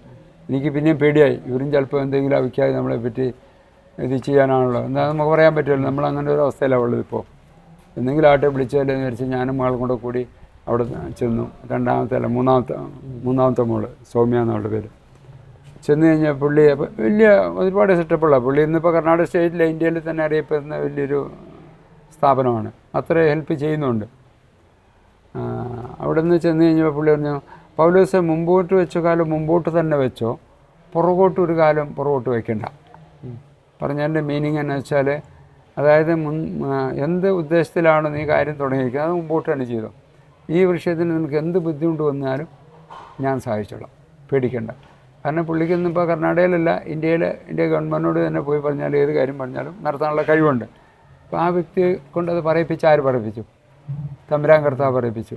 നമ്മൾ ചോദിക്കാൻ പോയില്ല, നമ്മളായിട്ട് യാതൊരു ബന്ധവുമില്ല. ദൈവത്തിൻ്റെ പ്രവർത്തനം അതാണ് വലിയൊരു ഇതെന്ന് പറഞ്ഞത്. അവിടുന്ന് പുള്ളി എല്ലാ കാര്യങ്ങളിലെല്ലാം അവിടെ നിന്ന് പിന്നെ ഞങ്ങൾ അരമണിക്കൂറിലോട് ഇന്ന് സംസാരിച്ചു, ഇവിടുത്തെ കാര്യങ്ങളൊക്കെ എങ്ങനെ നടക്കുന്ന കാര്യം, അങ്ങനെ ഓരോ കാര്യങ്ങളെങ്ങനെ പറഞ്ഞു. അപ്പോൾ പുള്ളി പറഞ്ഞു, നീ എന്ത് ബുദ്ധിമുട്ട് വന്നാലും ഇവിടെ വന്ന് ചോദിച്ചു. ഈ ധർമ്മസ്ഥല ക്ഷേത്രത്തിൻ്റെ വാതിലെപ്പോഴും നിങ്ങൾക്ക് തുറന്നിട്ടുണ്ടാവും, അതാരും അടയ്ക്കില്ല എന്ന് പറഞ്ഞു. അത് പിന്നെ ഇപ്പോഴും അതെ, നമ്മുടെ ഇവിടെ ഗോഡൗണിൽ പച്ചക്കറി കാണണമെങ്കിൽ അവിടെ നിന്ന് വരണം. ഇവിടെ അരി തീരെ ഇല്ലാതെ കഴിഞ്ഞാലും ഒരു അവിടുന്ന് ഫോൺ ചെയ്താൽ ഒന്നാലും അപ്പം അയക്കും, അല്ലെങ്കിൽ ഒരു വണ്ടി അയക്കാൻ പറയും. ഇപ്പോഴും അത് അവിടെ നിന്ന് തരും. പട്ടിണിയാക്കാൻ വിടില്ലെന്ന് പുള്ളി പറയുന്നുണ്ട്. പക്ഷേ എപ്പോഴും നമ്മൾ പോയി ചോദിക്കില്ല. ഇതിനിടയ്ക്ക് മറ്റുള്ള ഇങ്ങനെ പല വിസിറ്റേഴ്സ് വരുമ്പോൾ ചിലർ അരി കൊണ്ടുവരും, സാധനം കൊണ്ടുവരും, കാശ് കൊണ്ടുവരും. നമ്മൾ ചോദിക്കാനൊന്നും പോവില്ല. പുള്ളിക്കറിയുകയും ചെയ്യും ചോദിക്കാൻ പോവില്ല. ഒരു പ്രാവശ്യം ചെന്നില്ലെങ്കിൽ ചോദിക്കും, എന്താ ഇപ്പോഴേ ബുദ്ധിമുട്ടൊന്നും ഇല്ലേ, എന്താ കാണുന്നതെന്ന് ചോദിക്കാറുണ്ട്. ധർമ്മസ്ഥലം വീരേന്ദ്രയുടെ, അതെ, ധർമ്മസ്ഥലത്തിൻ്റെ അധികാരിയാണ്. അവരിതിനകത്ത് കുറഞ്ഞത് ഇപ്പോൾ ഒരു അവരെ സ്ഥാപനത്തിലൊരു 75,000 സ്റ്റാഫുണ്ട്. അവരുടെ സ്ഥാപനത്തിൽ ഈ റൂറൽ ഡെവലപ്മെൻറ്റ് സ്കീം, പല സ്കീമുകൾ ഇങ്ങനെ ചെയ്ത് ഒരുപാട് ഡെവലപ്പ് ആക്കിയിട്ടുണ്ട്. കർണാടകയിൽ മൊത്തം, കർണാടകയിലെ ഇന്ത്യയിലും പല സ്ഥലത്ത് അവരുടെ സ്ഥാപനങ്ങൾ തുടങ്ങിയിട്ടുണ്ട്. ഒരുപാട് കോളേജ്, മെഡിക്കൽ കോളേജുകളും എഞ്ചിനീയറിംഗ് കോളേജും ലോ കോളേജും ആർട്സ് കോളേജും എല്ലാ സ്ഥാപനമുണ്ട്. ആക്ച്വലി ഇപ്പോൾ അവരുടെ സ്ഥാപനത്തിൽ അവരുടെ സ്ഥാപനത്തിൻ്റെ എഡ്യൂക്കേഷൻ ട്രസ്റ്റിൻ്റെ ഞാനൊരു മെമ്പറാണ്. നമ്മളൊരാളെ മാത്രമേ എടുത്തിട്ടുള്ളൂ പുറമേ നിന്ന് വെച്ചാൽ മറ്റൊരു മാസത്തിൽ നിന്ന്. അവരുടെ ആൾക്കാരെടുക്കും, വേറെ ആരെങ്ങനെ അത്ര ഒരു വിശ്വാസമാണ്. പിന്നീട് അത് കഴിഞ്ഞിട്ട് പിന്നെ ഇപ്പോഴും ഓരോ കാര്യങ്ങളൊക്കെ ഉണ്ട്, ബുദ്ധിമുട്ടുകളുണ്ട്. അതിനും ദൈവം അവിടെ പരിപാലിച്ചെന്നാണ് പറഞ്ഞത്. അപ്പം നമ്മൾ അവിടുത്തെ രാജ്യവും നീതിയും അന്വേഷിക്കും, അതുകൂടി ദൈവം എല്ലാം കൂട്ടിച്ചേർക്കപ്പെടുമെന്ന് മത്തായി സുവിശേഷം 6-ാം അധ്യായം 33-ാം വചനം അരുളി ചെയ്തിട്ടുണ്ട്. ആ വചനം അതുപോലെ നടക്കുന്നു. ആകാശത്തിലെ പക്ഷികൾ നോക്കും, വിതയ്ക്കുന്നില്ല, കൊയ്യുന്നില്ല, കളപ്പുരകൾ ശേഖരിക്കും, അവയെല്ലാം ദൈവം തീറ്റിപ്പോറ്റുന്നു. ബ്രദർ, അപ്പോൾ 1999 65 രോഗികളുമായിട്ട് വീട്ടിൽ ആരംഭിച്ച ഈ ഒരു ശുശ്രൂഷ ഇന്നിപ്പോൾ ബ്രദർ ഇപ്പോൾ എന്തൊക്കെയാണ് ചെയ്യുന്നത്? ശുശ്രൂഷ ഇപ്പോൾ എത്ര പേര് ഇൻമേറ്റ്സ് ആയിട്ട് അവിടെയുണ്ട്? ബാക്കി ഏതൊക്കെ മേഖലയിൽ ബ്രദർ ശുശ്രൂഷ ചെയ്യുന്നുണ്ട്? ഇന്നിപ്പോൾ ഈ സ്ഥാപനത്തിൽ 387 അന്തേവാസികളുണ്ട്. അതിൽ മാനസിക രോഗികളാണ് ഏറ്റവും കൂടുതൽ. പിന്നെ ബുദ്ധിമാന്ദ്യർ എന്ന് പറയുക, അതായത് മെൻ്റൽ റിട്ടയർഡ്, പിന്നെ പ്രായം ചെന്നവർ, പിന്നെ അംഗവൈകല്യമുള്ളവർ, പിന്നെ ഇവിടെ ജനിച്ച മക്കളുമുണ്ട്. 13 മക്കളിവിടെ ജനിച്ചതുണ്ട്. എന്നുവെച്ചാൽ ഈ മാനസിക രോഗികളായിട്ട് ലേഡീസ് റോട്ടിൽ കൂടെ അങ്ങനെ നടക്കും, അവരാരെങ്കിലും എല്ലാം മിസ്യൂസ് ചെയ്യും, അങ്ങനെ ഒരു ഗർഭിണിയാവും. അങ്ങനെ വഴിയിൽ നിന്ന് കിട്ടിയ 13 മക്കളിവിടെ ജനിച്ചിട്ടുണ്ട്.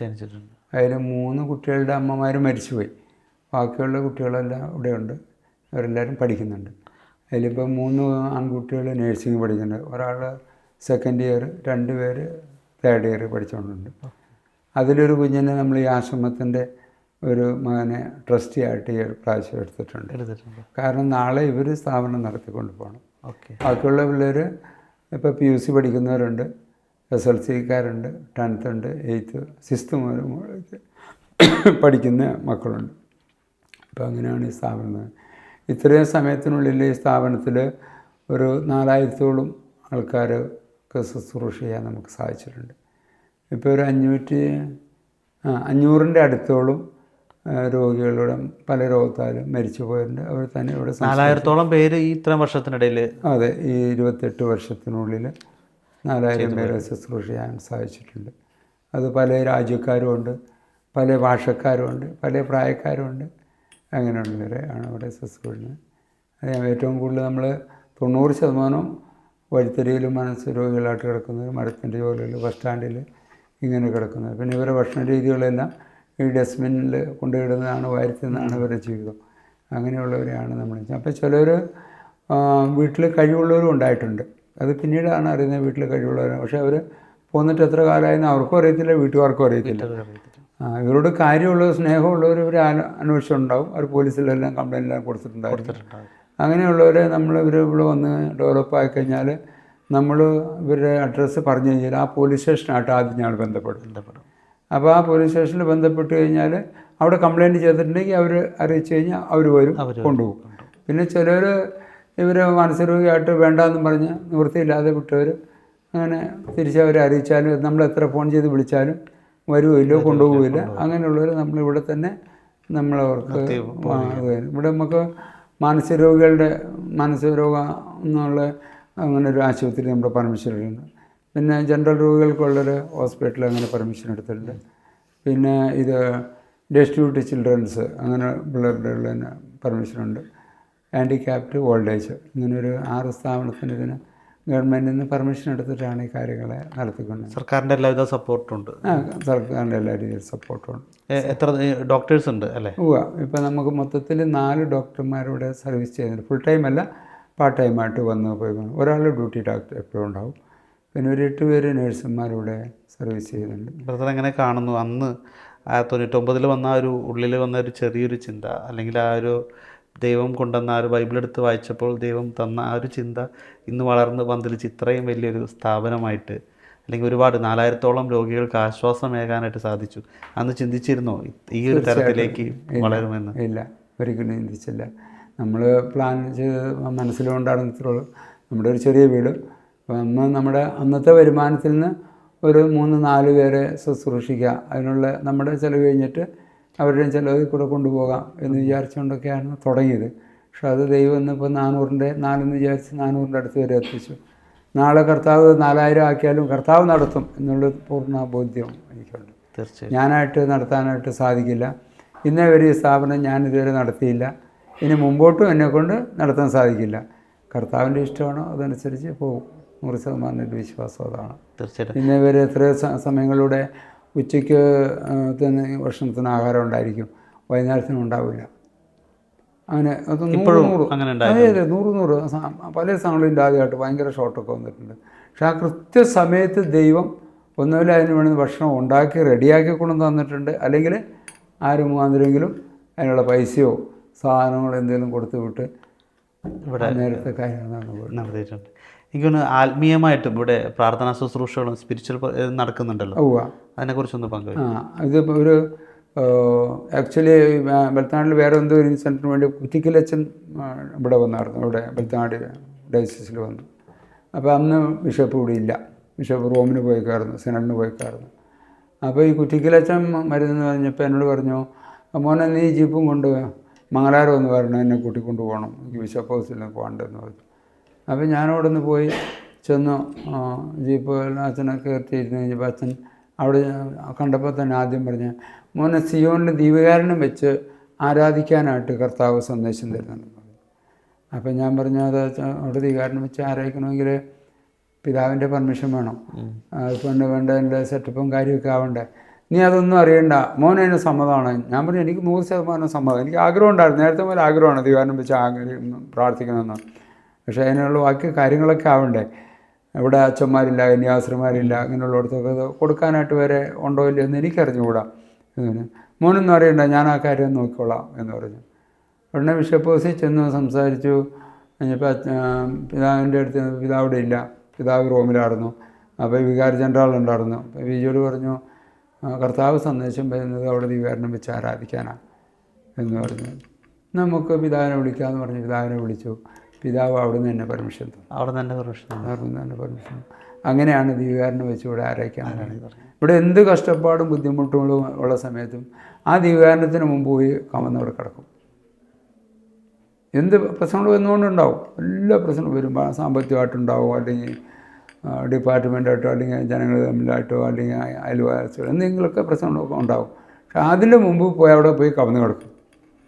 കർത്താവ് അതിന് വേണ്ടുന്ന ആളെ ഞാൻ അന്വേഷിക്കാൻ പോകാതെ തന്നെ കർത്താവ് അതിന് വേണ്ടുന്ന കാര്യങ്ങളവിടെ കർത്താവ് പരിഹരിക്കും. ഇന്നവർ ചെയ്തേക്കുന്നതിന് ഇനി അത്ര തന്നെ നടക്കും. ഇവിടുത്തെ ഈ കാര്യം നടക്കുന്നത് ആ പരിശുദ്ധ പരം ദിവ്യകാരുണ്യത്തിൻ്റെ ആശീർവാദം, ഞാനല്ല. ഇപ്പോൾ ആഴ്ചയിലൊന്നും ഇവിടെ എല്ലാ ആഴ്ചയിലും കുർബാനയുണ്ട്. ഇപ്പോൾ മാത്രം നമുക്ക് വലിയൊരു ഭാഗ്യം കിട്ടിയത് ഇപ്പോൾ ഒരു 85 ദിവസമായിട്ട് നിത്യകുർബാന നമുക്ക് ഡെയിലി കുർബാനയുണ്ട്. കാരണം വെച്ചാൽ മാർപ്പാപ്പ ഫ്രാൻസിസ് മാർപ്പാപ്പ 2025 കർത്താവിൻ്റെ ജൂബിലി ആയിട്ട് ആഘോഷിക്കണമെന്ന് സന്ദേശം ഉണ്ടാകുന്നു. അപ്പോൾ നമ്മുടെ അടുത്ത് കൂടെ ഇല്ല എങ്കിലും ശരി, ഞങ്ങളതിനെ സംബന്ധിച്ച് 2025 മണിക്കൂർ ഇപ്പോൾ ഒരു പ്രാർത്ഥന വെച്ചിരിക്കുന്നതാണ്. ഇതിപ്പോൾ ഈ നാളെ ഡിസംബർ 22-ാം തീയതി എത്തിരും. ഇത് സെപ്റ്റംബർ 28-ന് ഞങ്ങൾ തുടങ്ങി. 2025 മണിക്കൂർ 85 ദിവസത്തെ പ്രാർത്ഥന. രാപകൽ ദിവാരണം എഴുന്നള്ളിച്ച് ശേഷം, മറ്റേത് ദിവാരണം അകത്ത് ഇത് സക്കരാരിക്കകത്തുള്ളത് നമുക്ക് ആവശ്യമുള്ള തുറന്ന് വെച്ച് നമുക്ക് എല്ലാവർക്കും പ്രാർത്ഥിക്കാൻ പെർമിഷൻ തന്നിട്ടുണ്ട്. അങ്ങനെ അവിടെ സാധനം പ്രാർത്ഥന നടക്കുന്നു. ഒരു ബാച്ച് അനുസരിച്ച് ഇവിടുത്തെ ഇൻമേറ്റ്സ് ഞങ്ങളും സ്റ്റാഫെല്ലാം പോയിരുന്ന് പ്രാർത്ഥിക്കും. എന്ത് കാര്യമുണ്ടെങ്കിലും കർത്താവാണ് നടന്നത്, ആ ശക്തനായ കൂടെ ഉണ്ട്. അതൊരു നല്ല പൂർണ്ണ വിശ്വാസമാണ്. ആ വിശ്വാസത്തിൽ ആരും കുറവുമില്ല. അത് അനുഭവമാണ്. എത്ര വലിയ പ്രശ്നം വന്നിട്ട് കർത്താവ് അതിന് പരിഹാരം കണ്ടെത്തും. ഇതിനെ സംബന്ധിച്ച് ഇവിടുത്തെ എല്ലാ കാര്യങ്ങളും നടക്കാൻ വേണ്ടി തന്നെ നടക്കുന്നതും ഈ സിയോനാശ്രമത്തിൻ്റെ ഈ പ്രാർത്ഥനാലയത്തിൽ നിന്നാണ്. ഇത് 2002 ഞങ്ങളുടെ ലോറൻസ് മുക്കുഴി പിതാവ് ഇവിടെ ദിവ്യകാരുണ്യം വെച്ച് ആരാധിക്കാനായിട്ട് നമുക്ക് അനുവാദം തന്നു. അന്ന് മുതൽ ഇവിടെ നിത്യാരാധന നടക്കുന്നുണ്ട്, രാത്രിയും പകലും നടക്കുന്നുണ്ട്. ഇതിനായിട്ട് ഇപ്രാവശ്യം നമ്മൾ നമ്മുടെ കഴിഞ്ഞു പോയ ഫ്രാൻസിസ് പോപ്പ് 2025 കർത്താവിൻ്റെ ജൂബിലി ആയിട്ട് എല്ലാവരും ആഘോഷിക്കണം, അത് പ്രാർത്ഥിക്കണം എന്നൊരു സന്ദേശം ഉണ്ടായിരുന്നു. അപ്പോൾ ആ സന്ദേശത്തെപ്പറ്റി നമ്മൾ കഴിഞ്ഞ 2024 ഡിസംബർ 25-ാം തീയതി മുതലൊരു പ്രാർത്ഥന തുടങ്ങി. ആദ്യം ഞങ്ങളൊരു 153 മണിക്കൂർ കണ്ടിന്യൂ ഇങ്ങനെ ദിവ്യകാരുണ്യം എഴുന്നള്ളിച്ച് വെച്ച് രാപകൽ അങ്ങനെ പ്രാർത്ഥിച്ചു. ഇതിനൊക്കെ കാരണം ബ്രദറല്ല, ഞാനല്ല, എൻ്റെ ഭാര്യ, മക്കൾ, പിന്നെ എൻ്റെ ഇവിടുത്തെ സ്റ്റാഫ്, ഇവരെല്ലാവരും 100% ഡെഡിക്കേറ്റഡ്. അവരുടെ എല്ലാ സപ്പോർട്ട് കൊണ്ടാണ് ഇത്രയെല്ലാം ചെയ്യാൻ പറ്റുന്നത്. അതിൽ കൂടുതലായിട്ട് നമ്മുടെ ഇടവകയിലെ വികാരിയച്ചന്മാരും വന്നിച്ച് പോയിട്ടുള്ളവരും വന്നവരും ഇപ്പോൾ ഉള്ളവരും ഇപ്പോൾ ഉള്ള നമ്മുടെ നേരത്തെ ബിഷപ്പ്, ഇപ്പോൾ വന്നേക്കുന്ന ബിഷപ്പും എല്ലാവരും കൂടി നമുക്ക് ഒരുപാട് സപ്പോർട്ട് ചെയ്യുന്നുണ്ട്. ആത്മീയ കാര്യത്തിനല്ല ഫുൾ സപ്പോർട്ട് നമുക്ക് ചെയ്യുന്നുണ്ട്. അതുകൊണ്ടാണ് ഈ കാര്യങ്ങൾ ഇപ്പോൾ ഇത്രയും കാര്യം ഈ 28ാമത്തെ വർഷം ഈ സ്ഥാപനം നടക്കുന്നത്. ഇത് ഇന്നേ വരെ ഞാൻ നടത്തിയിട്ടില്ല. ഇത് സത്യമാണ്. ഈ നാട്ടുകാർ ആയിരക്കണക്കിന് ആൾക്കാർ ഇതിനെ സപ്പോർട്ട് ചെയ്യും. പ്രാർത്ഥനയോടുകൂടിയുണ്ട്, പ്രവൃത്തിയിലുണ്ട്. അവരൊക്കെ പറ്റിയില്ലേ മറ്റുള്ളവരെ കൊണ്ട് പറയിപ്പിച്ചിട്ടായാലും നമുക്ക് ഒത്തിരി സപ്പോർട്ടുണ്ട്. പ്രത്യേകിച്ച് പറയുകയാണെങ്കിൽ നമ്മുടെ മംഗലാപുരം രൂപത, ചിക്കോണി രൂപത, ഉടുപ്പി രൂപത, ബാംഗ്ലൂർ രൂപത, എല്ലാ രൂപതക്കാരും നമുക്ക് അവരെ കൊണ്ട് പറ്റുന്ന രീതിയിൽ അവർ അതിനകത്ത് സപ്പോർട്ട് ചെയ്യുന്നുണ്ട്. അതുകൊണ്ട് കാര്യമാണ്. അപ്പോൾ ഞാനായിട്ട് ഇതുവരെ നടത്തിയിട്ടില്ല. ഇനി മുമ്പോട്ടും ഞാൻ നടത്തുന്നുള്ള യാതൊരു ബോധ്യം എനിക്കില്ല. തമ്പുരാൻ കർത്താവ് നടത്തും എന്നൊരു ബോധ്യം എനിക്കുണ്ട്. പലരും ചോദിച്ചു, നിൻ്റെ കാലം കഴിഞ്ഞ് ഇതാര് നടത്തും? അപ്പോൾ ഞാൻ അവരോട് ഒറ്റ ഉദാഹരണമേ പറയാറുള്ളൂ. എന്നുവെച്ചാൽ മദർ തെരേസ ആശ്രമം തുടങ്ങിയത് 5 രൂപ കൊണ്ടാണ്. മദർ തെരേസ ഇന്ന് മരിച്ചുപോയി. ഇന്നും മദർ തെരേസയുടെ സ്ഥാപനം ഇന്ത്യയിൽ മാത്രമല്ല ലോകമെമ്പാടും കത്തി ജ്വലിക്കുന്നുണ്ട്. ആരാ നടത്തുന്നത്? തമ്പുരാൻ കർത്താവിൻ്റെ പദ്ധതി. മദർ തെരേസയുടെ തിരുശേഷിപ്പ് ഇവിടെ വയ്ക്കാനായിട്ട് നമുക്കൊരു അവസരം കിട്ടി. ഇവിടെയുണ്ട്, നമ്മുടെ ആ ചാപ്പലിലുണ്ട് ഉണ്ട്. കാരണം അവിടുത്തെ ആർച്ച് ബിഷപ്പിൻ്റെ ചേട്ടൻ്റെ മകളുടെ 25ാമത്തെ ജൂബിലി ഇവിടെ വെച്ച് ആഘോഷിച്ചത്, വെഡിങ് ആനിവേഴ്സറി. അപ്പോൾ അതിന് പിതാവ് വന്നിട്ടുണ്ടായിരുന്നു. അപ്പോൾ പിതാവ് ചോദിച്ചു, കൽക്കട്ടയിൽ വന്നിട്ടുണ്ടോ, മദർ തെരേസയുടെ മുമ്പിൽ പോയി മദർ തെരേസ കണ്ടിട്ടുണ്ടോ? ഞാൻ പറഞ്ഞു, മദർ തെരേസ കണ്ടിട്ടില്ല, പോകണമെന്ന് പല പ്രാവശ്യം ആഗ്രഹിച്ച് സാധിച്ചിട്ടില്ല എന്ന് പറഞ്ഞു. അന്ന് ഒന്ന് വാ, ഞാൻ വേണ്ടുന്ന വ്യവസ്ഥയൊക്കെ ആക്കാം എന്നും പറഞ്ഞ് പുള്ളി ഇവിടുന്ന് പോയി. 2 ആഴ്ച കഴിഞ്ഞ് ഫ്ലൈറ്റ് ടിക്കറ്റ് ഞങ്ങൾക്ക് വണ്ടിയൂർക്ക് അയച്ചു തന്നു. ഞങ്ങൾ പോയി അവിടെ ചെന്ന് മദർ തെരേസ ഹോമും എല്ലാം കാണിച്ചു. അപ്പോൾ ഞാനപ്പോൾ ഒന്ന് ചോദിച്ചു, മദർ തെരേസ റിലീക്ക് ഞങ്ങൾക്ക് ഒന്ന് തരാമോ എന്ന് വെച്ചു. പിതാവ് തന്നെ എന്നെ റെക്കമെൻഡ്, നമ്മൾ ചോദിച്ചാൽ കിട്ടില്ല. ഒരു ചെറിയൊരു ഇത്തരം മറ്റുള്ളൊരു നമുക്കൊരു ചെറിയ ഒരു പൊട്ട് വരുത്തുക, അത് എല്ലാ ഫോട്ടോയിൽ അവിടെ ചെന്ന് തരുമോ, അല്ലാതെ റിലീക്കായിട്ട് ഇങ്ങനെ വെക്കുക നമുക്ക് ഇത് തരില്ല. പിതാവ് തന്നെ എല്ലാ വ്യവസ്ഥയും ചെയ്തു. അതിന് സർട്ടിഫിക്കറ്റ് നിന്ന് ഇപ്പോൾ നമ്മുടെ ചാപ്പലിൽ അത് വെച്ചിട്ടുണ്ട്. അപ്പോൾ കാരണം നമ്മൾ മദർ തെരേസയുടെ പ്രവർത്തനം ഞാൻ ഏറ്റവും കൂടുതൽ അഭിമാനിക്കുന്നതാണെന്നോ ഇത്തിരി സ്നേഹമായിരുന്നു എനിക്ക്. ആരെങ്കിലും സൃഷ്ടാവാൻ പോകുമെന്ന് പറഞ്ഞാൽ പിള്ളേർ പറയണേ ഞാൻ പറയും, നിങ്ങൾ ആത്മീയമായിട്ട് 100% രക്ഷപ്പെട്ടെങ്കിൽ മദർ തെരേസയുടെ ഇതിപ്പോൾ ഒന്ന് ഒത്തിരി ചാറ്റ് ചെയ്യാൻ പറ്റും എന്ന് ഞാൻ പറയാം. പക്ഷേ അവിടെ പോകാൻ സാധിച്ചു. ഒരു ദിവസം അവിടെ 2 ദിവസം അവിടെ താമസിക്കാൻ സാധിച്ചു. അങ്ങനെ അതൊരു അനുഭവം ഉണ്ട്.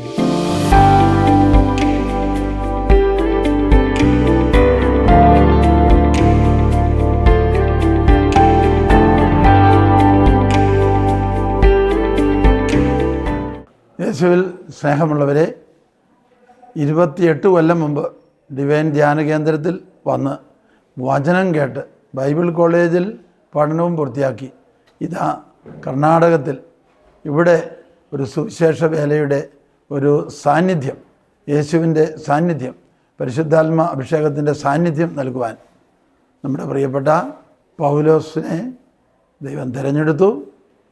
ഈ ശുശ്രൂഷ ഇന്ന് ലോകം മുഴുവൻ അറിയപ്പെടുന്നു. ദൈവത്തെ നമുക്ക് മഹത്വപ്പെടുത്താം.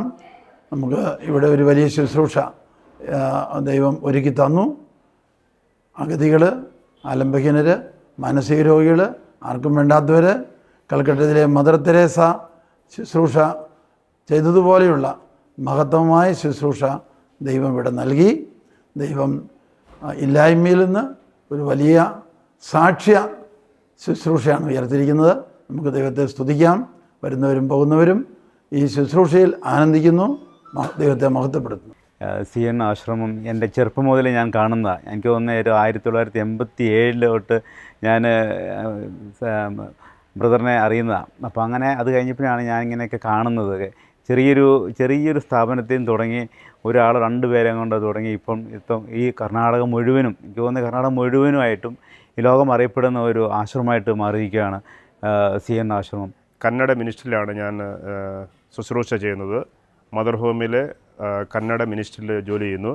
അതിനോടൊപ്പം തന്നെ CN ആശ്രമത്തിൽ ചേർത്ത് ഇവരുടെ എല്ലാ കൂടെ നിന്നുകൊണ്ട് ചെയ്യാൻ നല്ലൊരു ശുശ്രൂഷ ചെയ്യുവാൻ ദൈവം അനുഗ്രഹിച്ചു. ഇവിടെ നല്ലൊരു ശുശ്രൂഷയാണ് നമ്മുടെ ബ്രദർ ഇവിടെ ചെയ്യുന്നത്. വളരെ നല്ല സന്തോഷത്തോടെ പോകുന്നു. നമ്മൾ പൗലോസ് ബ്രദറിൻ്റെ ഈ ഒരു ജീവിതാനുഭവങ്ങളെല്ലാം നമ്മൾ കേട്ടു. ഇപ്പോൾ ആ ഒരു പഴയ വീട്ടിൽ അവിടെ പൗലോസ് ബ്രദറിൻ്റെ ഭാര്യയും മക്കളും ഒപ്പം കുടുംബാംഗങ്ങളും എല്ലാവരും ഇപ്പോൾ ചേർന്നിരിക്കുകയാണ്. എൻ്റെ ഭാര്യ മേരി എന്നാണ്.